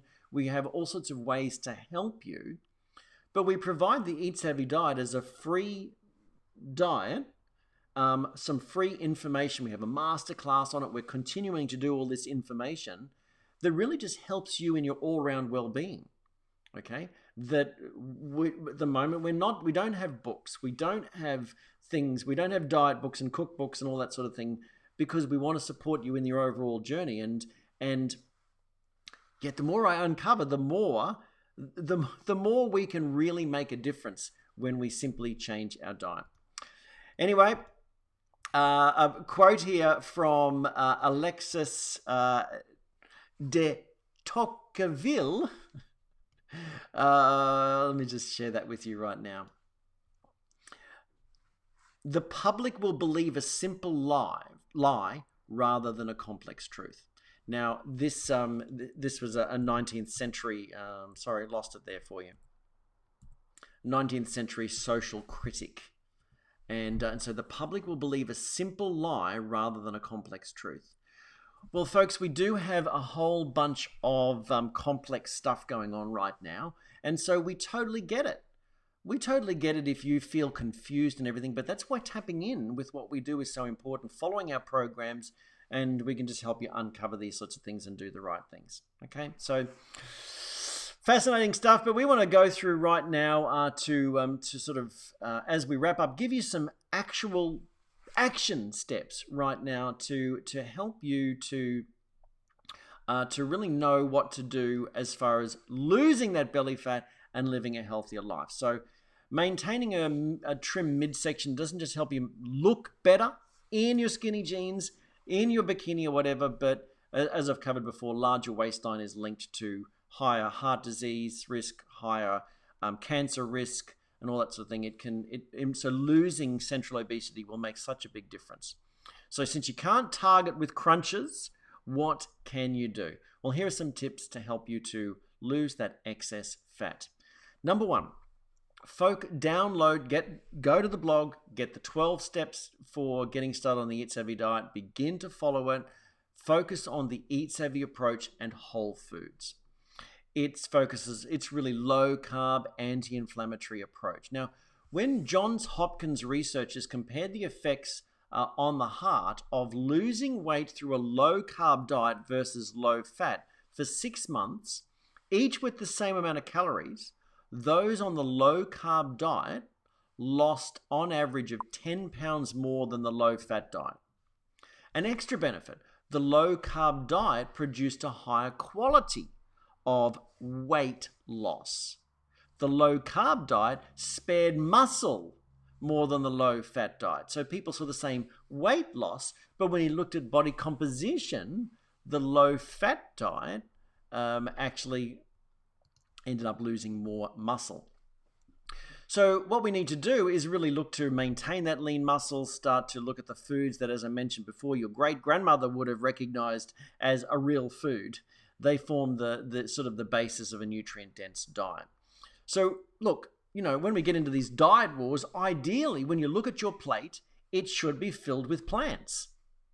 So we could say that the Eat Savvy diet is plant-based, but it's not plant-only, because we do believe that many of the most nutrient-dense foods are actually some of the animal foods, and that's certainly what Weston Price found and what he wrote about in Nutrition and Physical Degeneration, studying cultures around the globe in their natural state, something that no research could now uncover. So Paul wrote in here, so much for the low-fat diet myth. Yeah, absolutely. But here's the thing. There are times when the low-fat diet can help, but it needs to be done cyclically. That's why in the rapid fat loss approach, that we follow, our rapid fat loss program, it does have a low fat. It's basically low fat for portions of it, but it cycles. So this is so your body doesn't have to suffer that problem long term. In actual fact, we start kicking it off with the high fat approach, sort of, so your body gets the wow, there's lots of fat around here. It tips you into fat burning, and then we sort of cut that fat out, and then your body is in fat burning mode. So it just sort of says, okay, well, looks like we've got to burn some of what we're storing around here. And then we don't go too long so that the body adjusts too much, and we bring in a period of stabilization. So low fat can be strategically used, but that study that I was sharing before was for an extended length of time, and that is definitely problematic. So I was just saying, lots of plants on the plate, avocados as well, nuts and seeds and all these sorts of things. The rest should be wild-caught seafood, grass-fed and free-range animals, the quality animal protein, for example. If you are vegan and vegetarian, then obviously legumes and quinoa and all these sorts of things are really important. But again, they're loaded with some of the inflammatory problems. So you have to be very good at preparing those so that you don't have the lectins that are inflammatory and damaging the gut and all of that. So we want then from there we want a lot of gut supporting foods that feed the microbiome, because again, a healthy microbiome is linked to long-term healthy weight maintenance as well. So unpasteurized kimchi and sauerkraut, these sorts of things, other fermented foods done in a healthy way, even raw milk and even yogurts and those sorts of things that are not just standard commercial are really helpful. So in this, remember before I was talking about the food fights, avoid the food fights. Like you put somebody who's paleo and vegan in the same room, and we have a world war going on.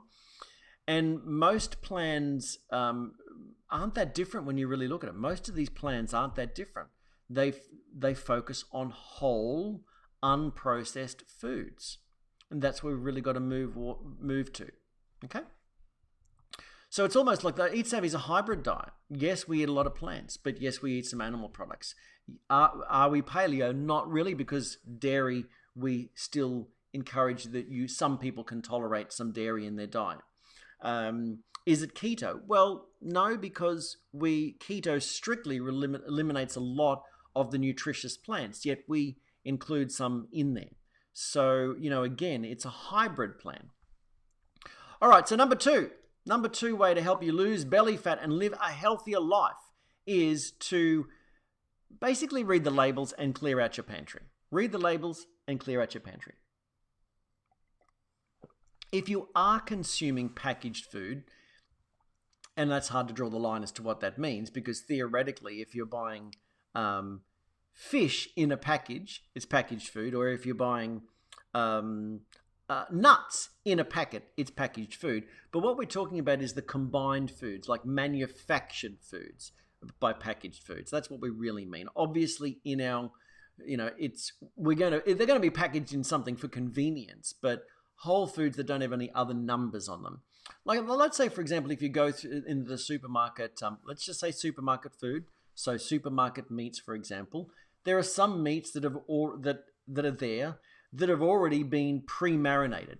Steer clear of them. Learn to marinate your own things. Do not buy those things, because when you read the labels, you now have flavors and colors and sugar and additives and all that sort of thing. So avoid the pre-packaged, pre-marinated things.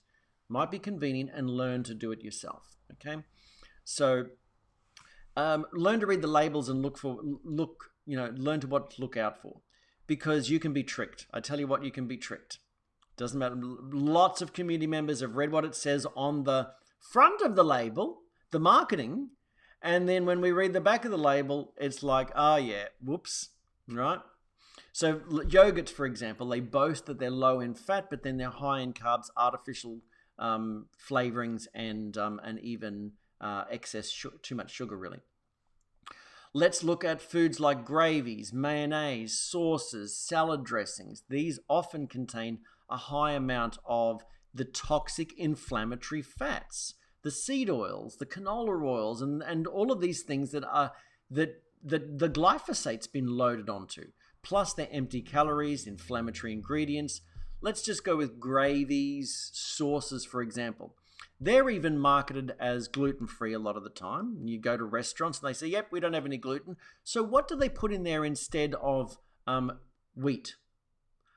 They put cornstarch or potato starch or whatever. Now, potato starch can be inflammatory for a lot of people. Cornstarch could be basically, again, another source of glyphosate.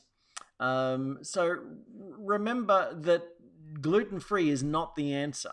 Now, most people would benefit from a gluten and grain-free diet because of the damage that the grains can do to the gut lining and cause leaky gut, which causes inflammation and autoimmune diseases and all of this sort of thing. That's why we really encourage you to go easy on the grains. You'll lose weight, look sexier, and you'll be healthier in the process as well. So read the labels and clear out your pantry of the nasty stuff. Number 3, I alluded to before, adjust your carb tolerance.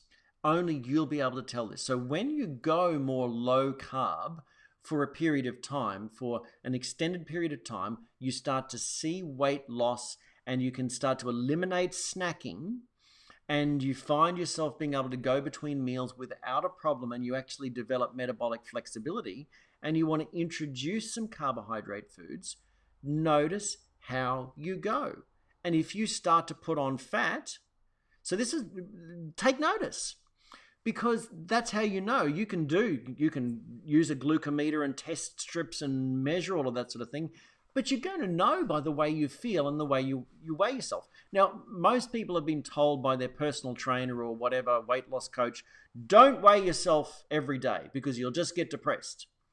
While I understand that, when you're introducing carbohydrates again, you'll actually want to weigh yourself more frequently, because you'll see massive fluctuations depending on the types of carbs you eat. Wouldn't it be good to know that when you eat potatoes, you blow up like a balloon? Don't eat potatoes.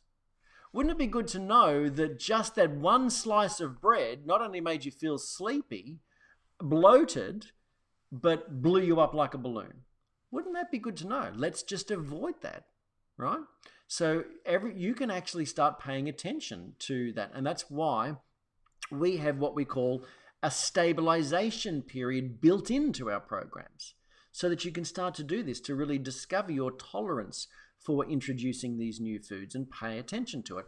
And then it's why it's good to have a guidance and a sort of like a wellness guide and a coach alongside you to sort of say, because it's irrelevant whether your friend or your mother or your brother or your sister or whatever. It's irrelevant whether they can eat that food. We're actually talking about your journey. So adjust to your carb tolerance. So generally, we know when you move towards a whole food diet anyway, you're going to eliminate that issue. All right, number 4 is get physical. Now, exercise is not the best first approach to losing weight, but at least not from the burn calories point of view. But it is an important approach for all-round health, for insulin sensitivity, for muscle density, for bone density, for your lymphatic system, for health. So one of the benefits of exercise is that, it is really good for body composition. It can help you certain exercises can help you target belly fat because it can reduce insulin levels. So weight training, sprint training, really good. But even just more walking, more getting out into nature, all of these sorts of things can really help. And we're not talking about weight training and sprinting and all this sort of thing. Yes, even for those of you who are in more of your mature years. Even more important for you, because many people end up frail, and it's the sarcopenia, the reduction in bone density, which means the reduction in muscle strength and density, and also bone density, where they can fall and break something and then never recover. And it's sad that that's sort of what happened right now in the complex that I live in, that somebody, was fairly frail and fell and recently passed away, basically because of wasting disease. And so the more mature you are, the more exercise is really, really helpful for you and strength of the muscles. So, but again, so get physical, really, really helpful.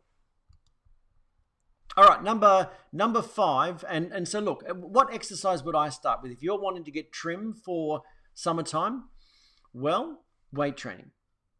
Next, I would say maybe sprint training, high intensity sprint training.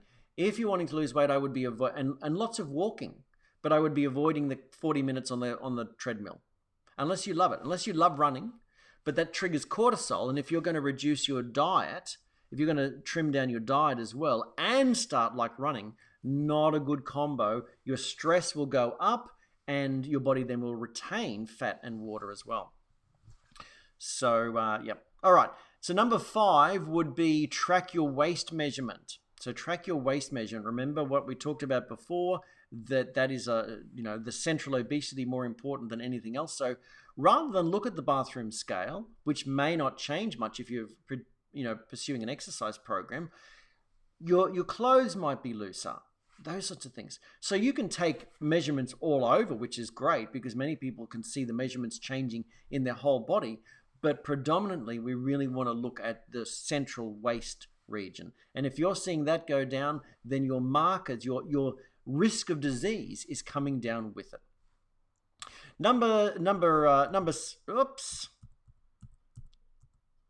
So number 6 is to detoxify and address your food sensitivities. Now, researchers are saying that we eat upwards of 70 odd kilos of sugar individually, each of us, on average, per year.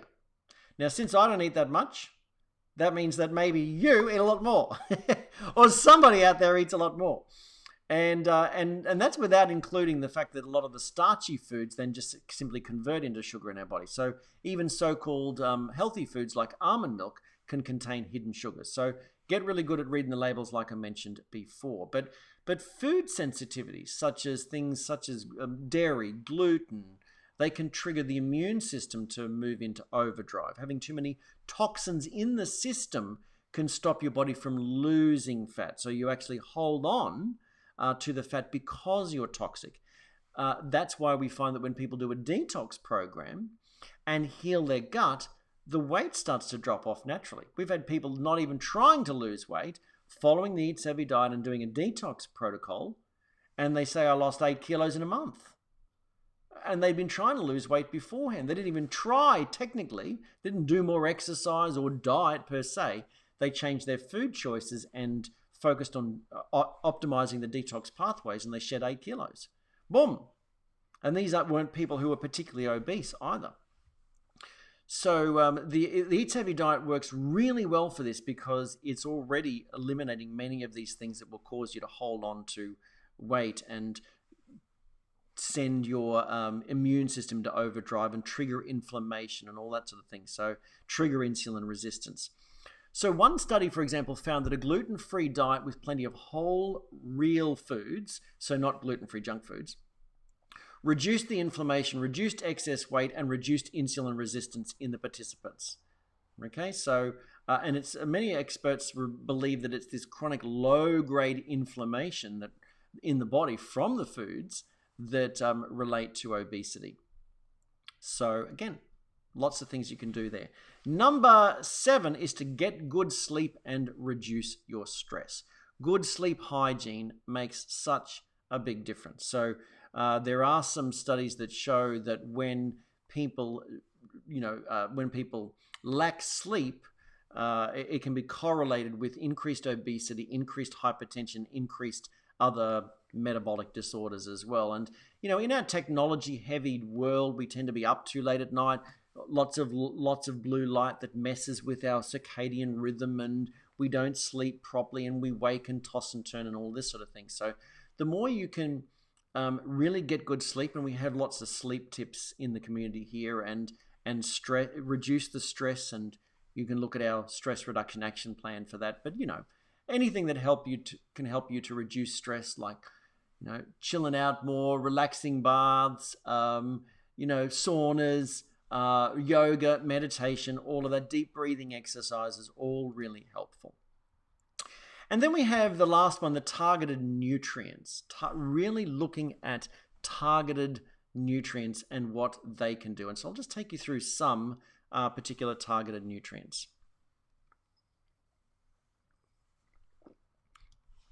If you want to delve into this a lot deeper, we have 5 natural fat burners to help you trim down and shape up. It's a previous session that we've done, but I'll just take you through some of this. So coffee bean extract, really powerful product. It's not just about the caffeine.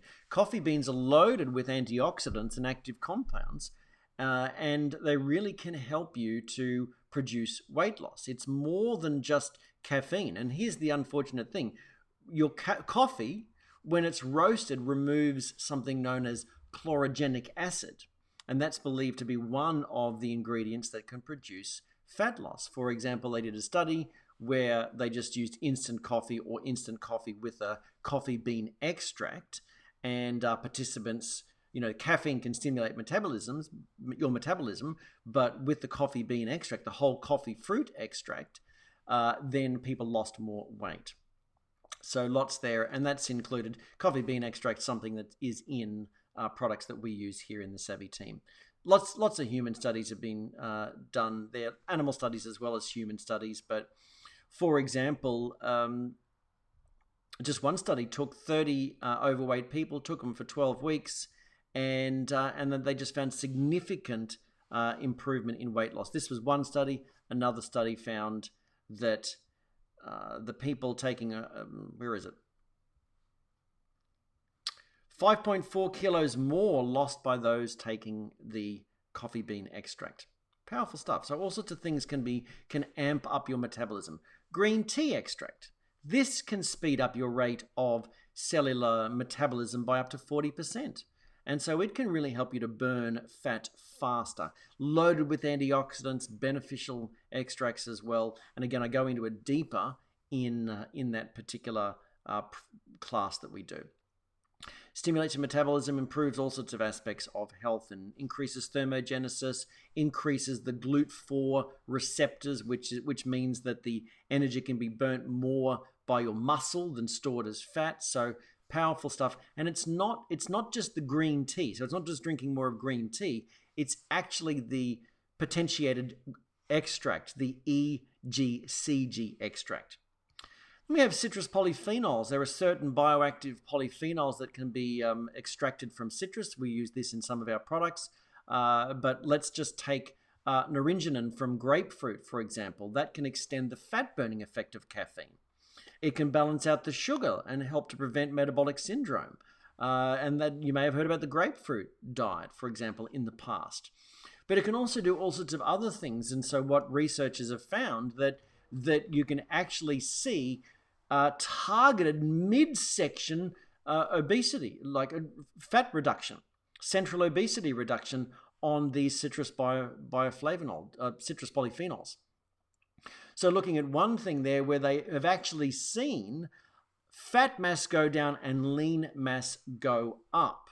So powerful stuff here when we really look at this over 12 weeks, reduction in abdominal fat, reduction in waist size, reduction in hip size, body fat going down but lean muscle mass going up.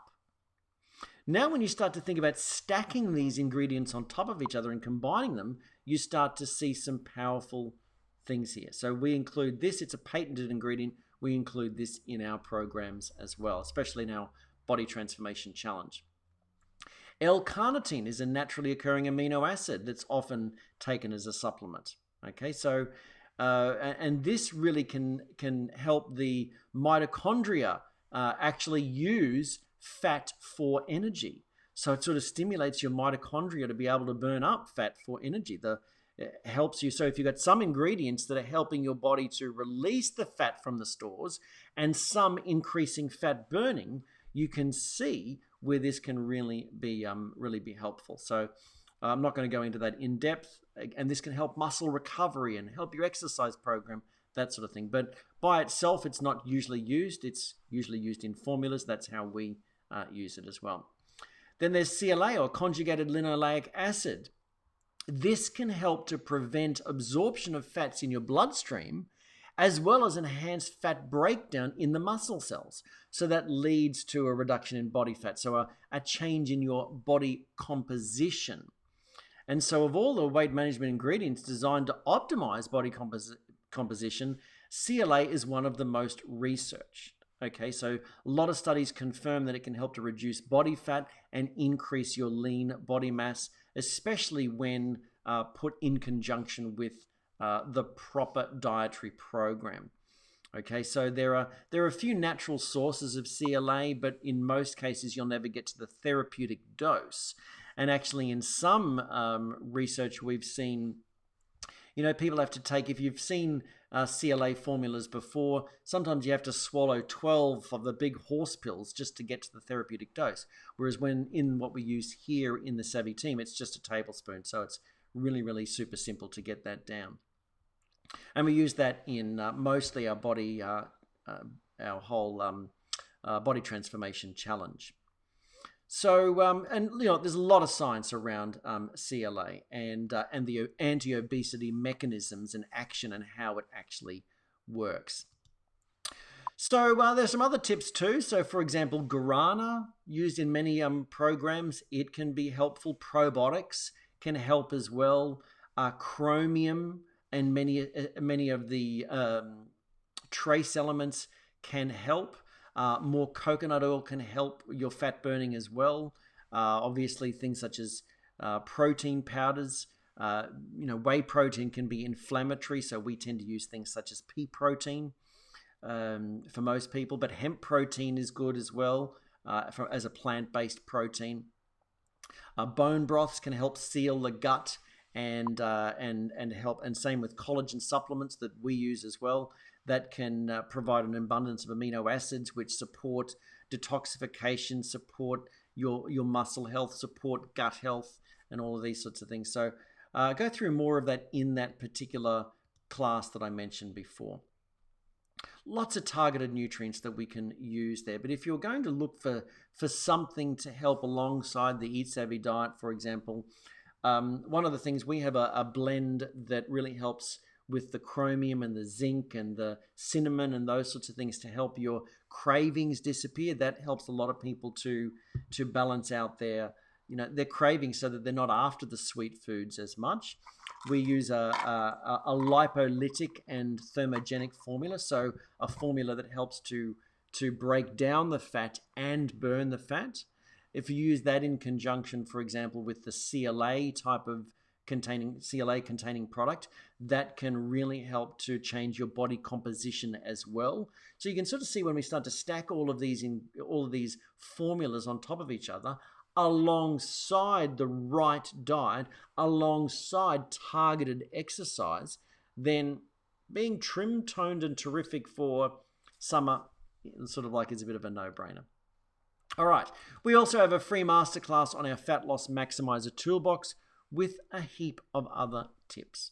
But what you'll notice is that our programs are holistic in nature. So you've heard me talking about here, it's not just from the point of view of helping you look good. Okay, so a lot of people say it's, I'm not interested in health, I'm interested in LGN, looking good naked. So whether it's LGN you're interested in or whether it's your all-round health, then, losing fat and really achieving your best body composition is a good way to reach a high level of wellness. And so it really comes back to your daily lifestyle and food choices. So in which direction do your daily food and lifestyle choices lead you? This illness wellness continuum discusses the difference between the treatment paradigm and the wellness paradigm. So most people, even with weight loss, are treating the signs and the symptoms. I have excess fat. How do I lose the excess fat? Rather than looking at some of the underlying triggers. So we've already gone through that you could have insulin, your insulin levels could be out of control. Your mineral balance could be out of control. So you get more cravings. Your microbiome could be messed up. You could be consuming too much glyphosate from seed oils and a poor diet, packaged food. You could be exposed to endocrine disrupting chemicals. So none of those are talked about in the treatment paradigm. That's why a wellness paradigm that addresses the underlying issues is so powerful. And what we believe is that you can take control. Science itself is based on observation and experimentation. So there's so much of this hoo-ha about science-based. When we look at the stuff like science-based medicine and science-based this sort of stuff, when you look at the science that's there with glyphosate exposure, if it's about science-based, then why hasn't the government isn't doing anything about this? Science-based? Then we look at the World Health Organization and when you start to dig into what they put out about meat being not healthy, a lot of that was flawed science based on epidemiological studies. So meaning just looking at broad brushstrokes. That can be helpful, just like, looking at glyphosate. That is not double-blind placebo-controlled. It's just correlations. So we could say, let's just take that with a grain of salt. But I know enough to know that I don't want to be consuming that. Okay, so when I looked at the research into that's been put out about the anti-meat campaigning, it's flawed science. The trials were not well funded. The people who were doing them did not disclose their financial ties with the agricultural industry and all this sort of thing. So anyway, don't get me started on my high horse there. What I'm really referring to here is that science is based on observation. So you, even without any qualifications or whatever, can start to be scientific by simply observing what works for you and continuing to work on work things forward. Okay, so you observe what works for you. You come up with a hypothesis. So let's look at this. Hang on. These programs seem to be working for other people. The question might be, I wonder whether they work for me. Come up with a hypothesis. If I tried these programs and some of these tips, maybe they'd work for me. All you can do is experiment. All you can do is experiment and analyze the results, come to your own conclusions, and then come up with another observation. That, folks, is the actual scientific method. So good doctors and practitioners are great with observation and figuring out what's going on for a patient. But in a busy world, that's become more like diagnosing and prescribing without looking uniquely at you. So that's why we encourage you to take control of your life and your wellness and tap in with others who are on the same journey so that you're in control. Now, one of the things that we have to help you to uncover all of this is that, you can go and have all sorts of testings. You can have your microbiome tested. You can test for toxins. You can do all of these things to see what are some of the issues that are causing weight gain or problems for you. But that can become very expensive. So what we do here in the Savvy team, we have an inexpensive, at least for those locally in the Australian market, we have an inexpensive hair analysis testing procedure where we look at the positive and negative bio-influences. And these are sort of like the epigenetic influences on your body that could be causing problems for you, whether it be with weight gain or other disease things. And so it shows up the specifics going on for you. So it can show up whether fungus and parasites are the issue that you're facing potentially, whether your nutritional deficiencies or chemicals could be the issue for you right now. And it's dynamic in what it tests. So the biggest issues for you now are going to be different to the biggest issues for you in 3 to 6 months' time. So to get you back on track quickly, having a test every now and then, every 3 months is ideal. But even if it's 6 and 12 months, it's better than, just flying blind, so to speak. So that helps you to know what to focus on without the expensive, invasive testing that usually has to go on with allergy testing and blood testing and stool testing and all of these sorts of things. So if you like all that, then great. And if you have access to functional practitioners that can do all of that and you have the money, then that's great. But I'm just saying the bioinfluence report hair test technology we do is a sort of like a great way to give you an indicator on the best steps forward with a less invasive and expensive approach. So you certainly do have control here. So that's been some tips to help you to be summer body ready. So I hope you found that valuable. Some of the other things that I sort of briefly touched on before is nutrition. Sometimes when you suffer from nutritional deficiencies, you'll suffer from cravings. You're essentially running on empty. And so many people just sort of say, look, I just can't deal with my cravings. I eat too much because I'm hungry all the time. Once you get your blood sugar under control and your mineral balance under control, that should stop happening. So you could be running on empty, and that's basically a warning sign that you're nutritionally deficient. That's why we love this quote from Dr. Molly Roberts. Your body will start by whispering, then it'll start talking. And if you don't pay attention, it'll start yelling and shouting, but then you have an illness. So cravings and hunger and inability to deal with your cravings is a warning sign. So let's get that under control. Let's get you some minerals, improve your mineral balance and all that sort of thing. So moving forward here, these are the 4 common barriers for sustained weight loss. So if you want to tackle some of those tips that I shared before, or you want to look at what you can do to lead up to being healthy this summer season, then here are the barriers. And so number 1 is accessing the fat stores, being able to burn stored fat for energy. That's why we need to set you up as a fat burning machine so that you lower your insulin so that your body can access fat for fuel, maybe throw in some targeted nutrition to enhance that ability for your body to access it. We've got to deal with the cravings and snacking. So some tips, again, getting your blood sugar under control, changing your diet, moving away from the sugars and those sorts of things will help. But maybe you need mineral supplementation or some chromium, zinc, and cinnamon supplementation, for example, to help with the cravings so that you find dieting and staying on a wellness program easier.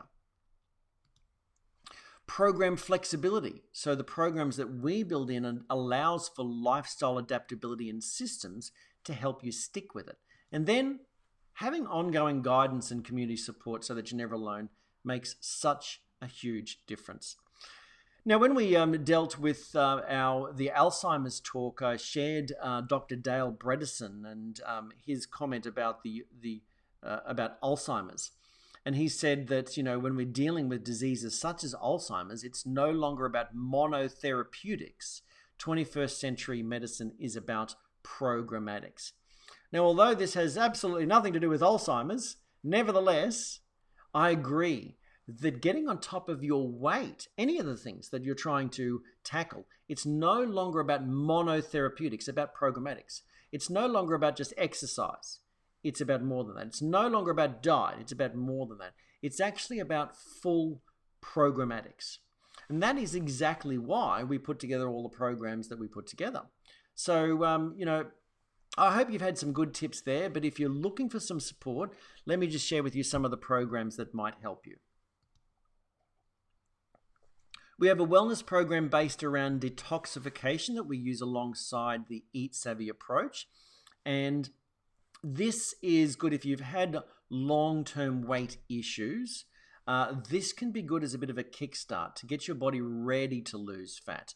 It can also be something that you use alongside more of a dietary approach.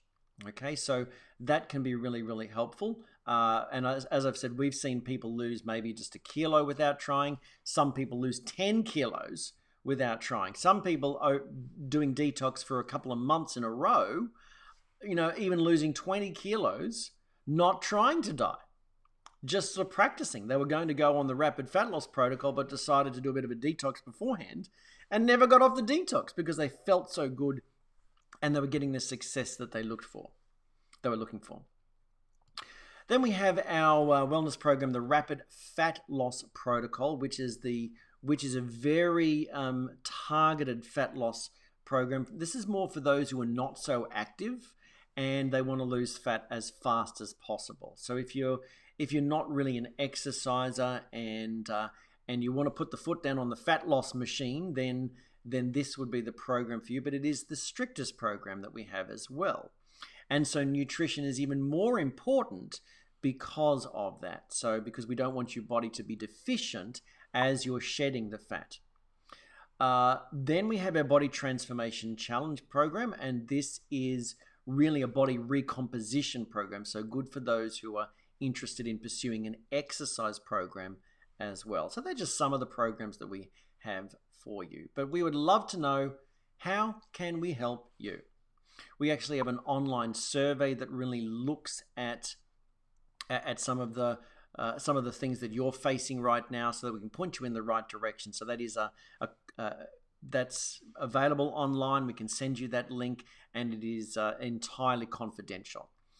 So, and then I would just encourage you to request an invitation into our Healthy Wealthy Wise Facebook group and come join the community. We have free education and all of that can really help you, even if you don't pursue our wellness program. So, look, this quote from one of our initial mentors in the area of health and well-being, he said, given the right conditions, including physical, emotional, and mental preparedness, your body will always heal itself. And so if we can set things up right, you will also achieve your best weight and your best health. So if you're looking for guidance, then we really can help you. The Savvy team is here to support you all along the way. So I'm noticing a lot of comments, which is fantastic to see all these comments coming in. I just thought I might have a little bit of a look at what some of you are talking about here.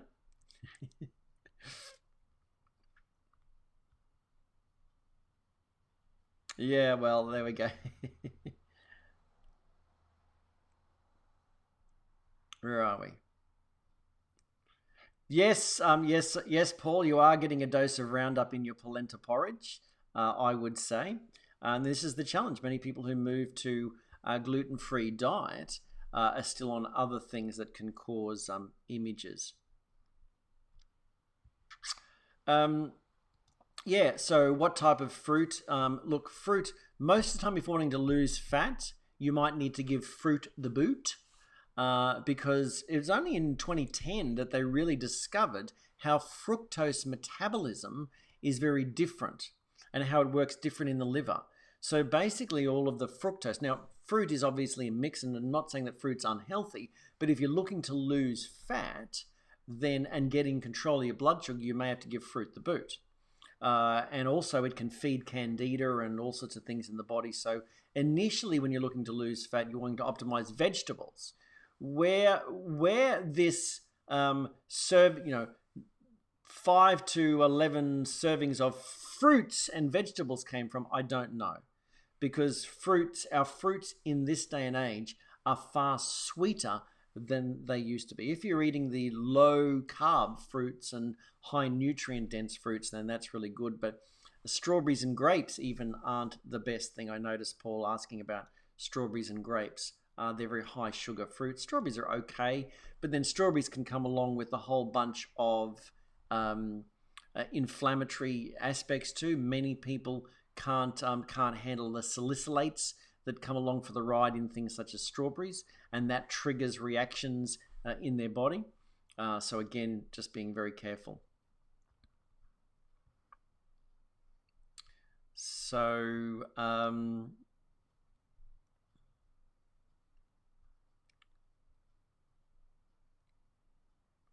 yep, so good question. Paul's saying have gone to extra virgin coconut oil for cooking and extra virgin olive oil for some cooking and some salads. Yeah, here in the Savvy team, we recommend preferably your olive oil be used on salads and on your food. Lots of olive oil, avocado oil are brilliant oils to be used on food. Okay, and avoiding all of those other things, avoiding soy, avoiding corn oil, avoiding vegetable oils. By the way, have you ever noticed that vegetable oils, who came up with the marketing term of vegetable oil? There's no vegetables, depending on how you define vegetable. It's okay, it's a vegetable versus an animal oil, vegetable or mineral, vegetable. There's no vegetables in vegetable oil. It's all grain oil, seed oils. How'd they come up with that? Anyway, so extra virgin coconut oil is good for cooking. Now, also you can use some of the animal fats. So for example, you can render beef fat. So I often buy whole rumps. So rather than buy from the supermarket, I might go and buy where I can get a whole rump, cut it up, cut the sort of fat off the top, put it in the oven, render it, and then you actually have cooking fat. Now, often you would eat that anyway, so you're not getting more fat, you're just using it differently. So, your steak has less fat on it that you might be wasting it, and then you can fry in that. Because saturated fat is a stable oil that doesn't then become damaged when cooked. Whereas the monounsaturated, polyunsaturated, and everything will change when heated. And so, yes, for the low temperature cooking, it's okay. And to be honest, I do still use olive oil in some things, such as some roasting and whatnot.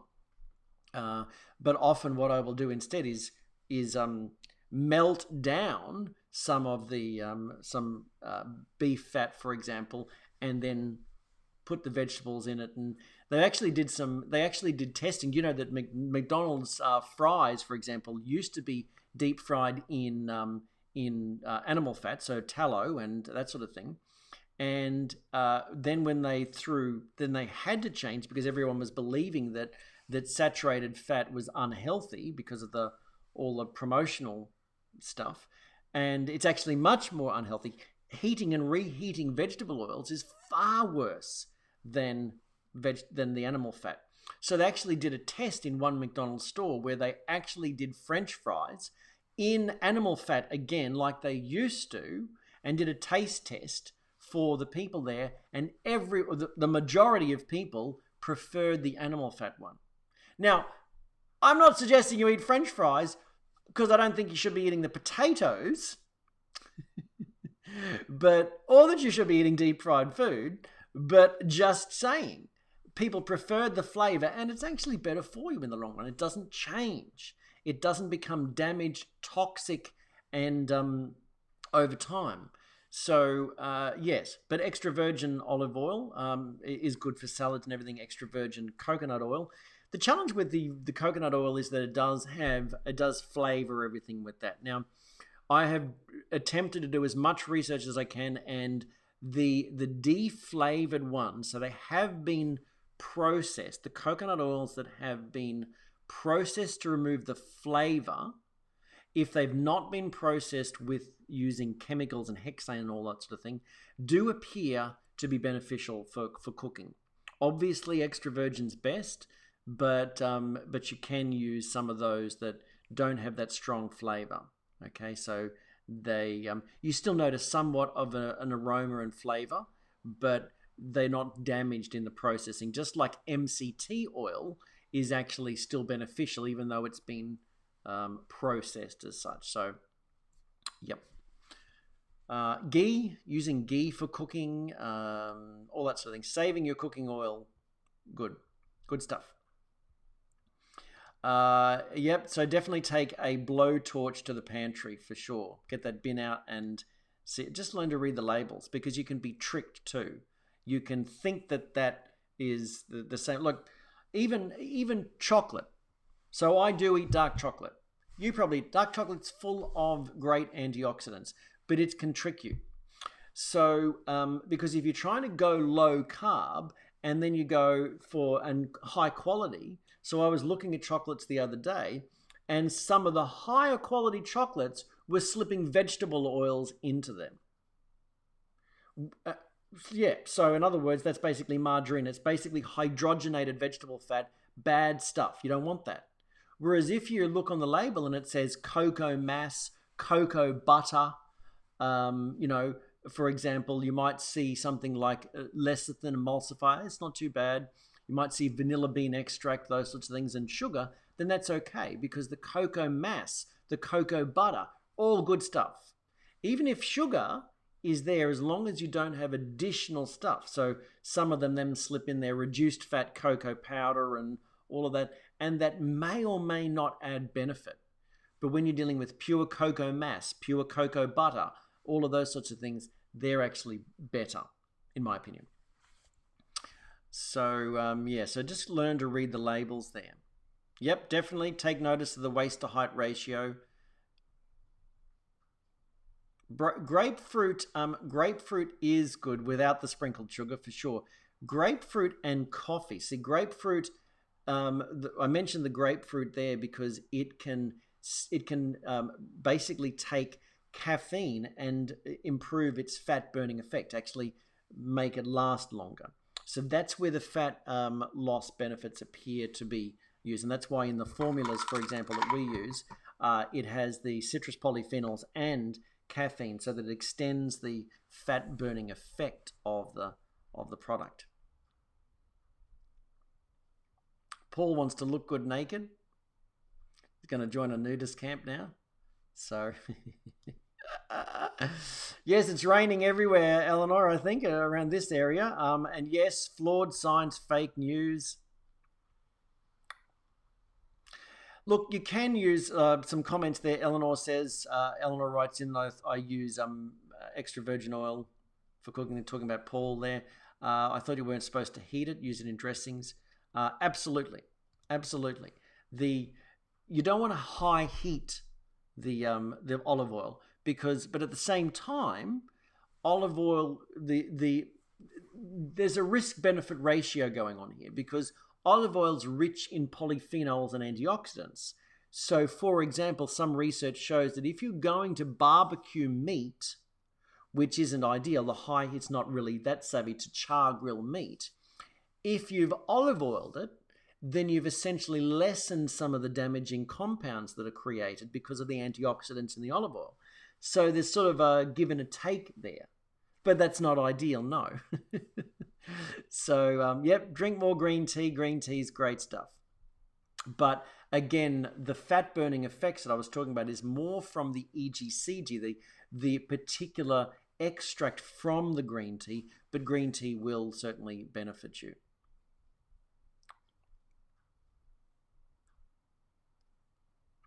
It's hard to buy lard. So Eleanor says, I didn't think you could buy lard anymore. But you've got to be cautious of that, because most of the lard that you will buy is from grain-fed animals.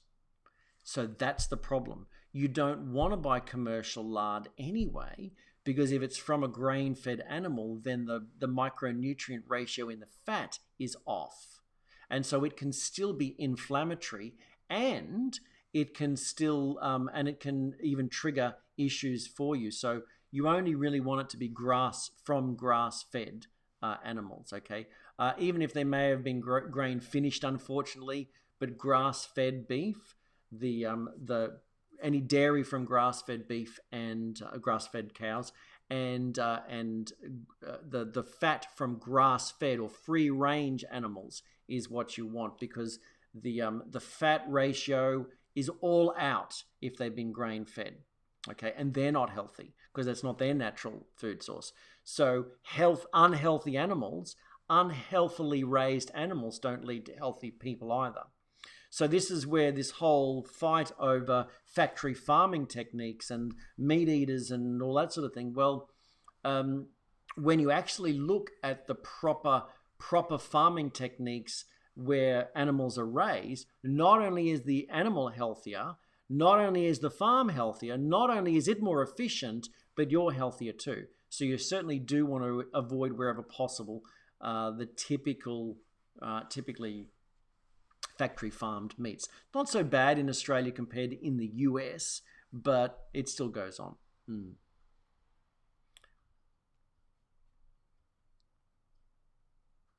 Yep, Linda writes in that we regularly make lard and ghee. So, because again, you can't get ghee anymore. You've got to make that. So, grass-fed butter. We'll have to do a video again. I did one somewhere. It's pretty easy to learn how to make it. But I know it's an extra step, but it's great stuff if you're allergic to dairy. Okay, see, because butter, you can cook in butter, but butter has a very low smoke point. So what happens is when you cook in it, you burn all the milk solids, and then that's sort of damaging and causing more inflammatory reactions too. So the ghee is beneficial because you've removed those solids, and now you can fry properly in the ghee without it creating more negative byproducts in your food. So, all right, awesome stuff. All right, so I'm going to just wrap up here with some hints and tips really in the wealthy and wise side of things. So if you only recently joined us here on the Healthy, Wealthy, Wise show, we've been having a really good talk about trimming down trimming down and shaping up for summer, but we're all about helping you reach a higher level of health and lifestyle and really enjoy life to the full.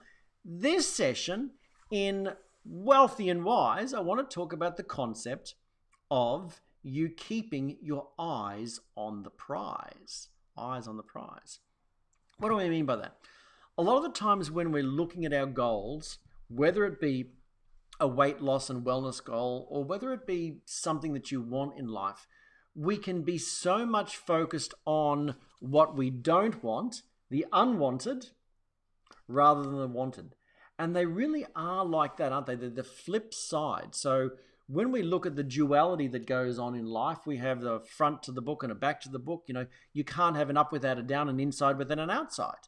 So life is filled with the dualities. We have our wanted and we have our unwanted.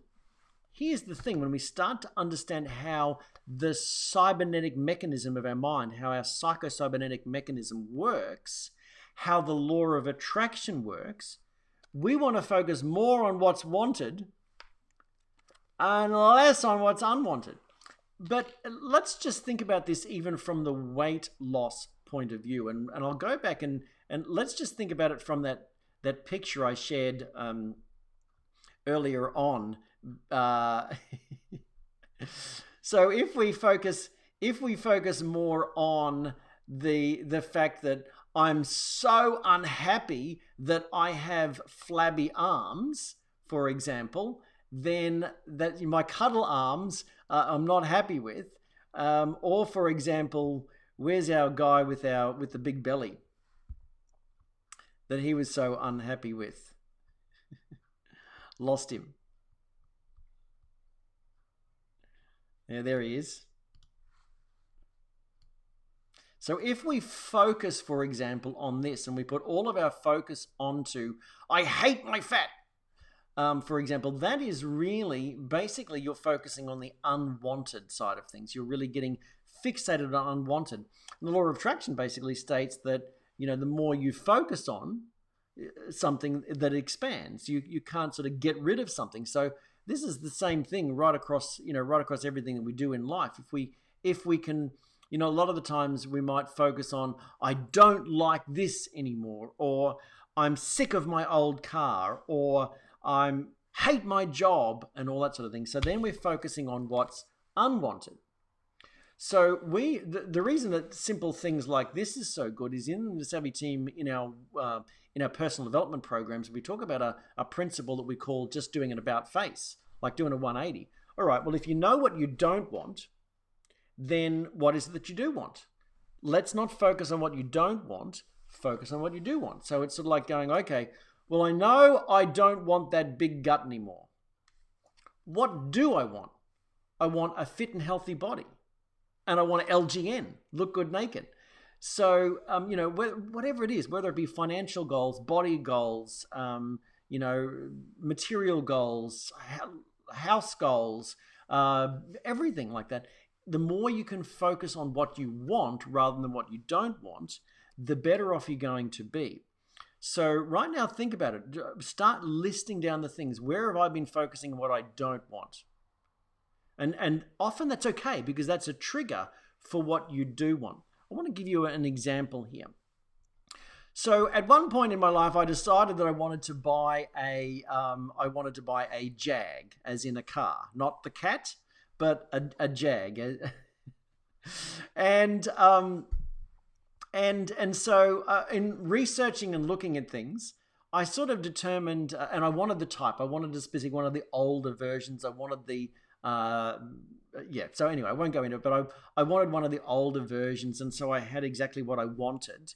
And in looking at what was available, I sort of wrote down the things that I knew what I wanted. I wanted it to be good, low Ks, good quality, all that sort of thing. But then I listed down what I didn't want. I don't want a white one. And I said, I don't want a vinyl roof, because at the time, my family had gotten rid of a car that had a vinyl roof where it had rusted underneath. So I said, I don't want a vinyl roof. And I said, I don't want one of the V12 ones either, because the last thing I need is that. So I was so focused on what was I was more focused on what I didn't want, on the unwanted, than I was focused on the wanted, right? I had been more focused on the unwanted things than the wanted. Guess what I ended up with? I ended up with all of the things that I wanted, good quality, low Ks, one owner, all of the things that I wanted, but I also got everything that I didn't want. Vinyl roof, white, V12. How did I do that? Because now, and I still purchased it, did all of that sort of thing, because I focused on and I still liked it, and it was still great and all that sort of thing. But I got so focused on what I didn't want rather than what I wanted. So where in life are you focused on what you don't want rather than really getting focused on what you do want? And this is really well highlighted in the book, The Science of Getting Rich. And this is actually a manuscript that we use as part of a a personal development program that we do around the science of getting rich. We're actually considering doing an online version of that. So do message us or make a comment and everything if you would be willing to tap in with an online version of that. We're putting that together right now. But it's really well there is where Wallace Waddell said, spend your leisure time, spend lots of your leisure time in quiet contemplation of your vision, what you want to create. So not getting focused on the unwanted. And this is something that Linda did up for a number of community members and gave around, laminated them, all that sort of thing, because a lot of the times we can get all hung up on what's wrong in our life rather than being grateful and cultivating that sense of gratitude about what's going on right for our life. So here it is, dwell more on what you want, focus more on what's going well, and discuss more of what's working. It's not to say that you'll never have to deal with the unwanted, but what are you focused on? When you're focused on the rubbish on the ground, you don't have your eyes up on the view that you're missing and everything. And so again, in life, we can get sort of troubled about all of what's going wrong rather than really looking at what is going right. So I hope that gives you some food for thought there in terms of focus. Keep your eyes on the prize. When we look at the stuff that Wallace Wattles wrote about in The Science of Getting Rich, when we look at what in psychocybernetics that Maxwell Maltz wrote about how our brain will actually, we have a psychosomatic mechanism really in our brain that fixates on what we've listed out and wanted and moves us towards that, even if we're not consciously focusing on that. So, but if we go, and then what's interesting is we often set our goals and then we focus on all the wrong things. So I want a new house. And then we go around and go, I don't like that, I don't like that, I don't like that, I don't like that, I don't like that. And that's what I did with the car and got everything I didn't want, as well as what I did want. So start to focus more on what you want and ignore the don't want. It's there. It triggers the desire in you. The don't wants trigger the desire in you, but they're now the past. So stop looking in the rear view mirror at them. So if you don't like your job right now, what do you want? I want to enjoy my work. I want to be involved in something that has a mission. I want to make good money. If you don't like your house, instead of listing all of the things that you'd get rid of in your house, what do you want? And what is it about your house that you actually like as well? Focus on the good and lessen the negative things. Such an important topic really there. So, all right. So that is it for the Healthy, Wealthy, Wise show this particular session. So we would love to know how can we help you? How can we help you? Please do share with us whatever it is. Just like we were talking about. Focus on what you want. We often say that if you can tell us what you want, we can show you how to achieve it. But when we're dealing with the health side of things too, people often come and sort of say, well, I have this disease and I have this issue and I don't like this and I have skin problems and I have gut problems and everything. Well, they're all the things that you don't want. So how can we get you, if we do a whole bunch of things, even if you keep focusing on what you don't want, you're going to get less benefits than if you focus on what you want. If you can tell us what you want, we can show you how to achieve it. It's interesting that they talk about the placebo effect in medicine, but there's also the nocebo effect that's equally as powerful. If a doctor tells you there's nothing that I can do to help you, many people, that's what happens. My grandfather passed away. It was like he was doing fine until he was told he had cancer, and then it was just boom. He had arthritis. He seemed to be doing fine and everything, but once he was told you have cancer and there's nothing we can really do, it was like everything happened. He just died. He just passed away really quickly. He degenerated really quickly. And that's the thing. That's the nocebo effect. When you're told, it takes a lot to get past those authority figures when they say there's nothing that you can do. But what they're really saying is there's nothing we can do. That doesn't mean there's nothing you can do. There's a lot that you can do. Starting with focusing on what you want is the first step.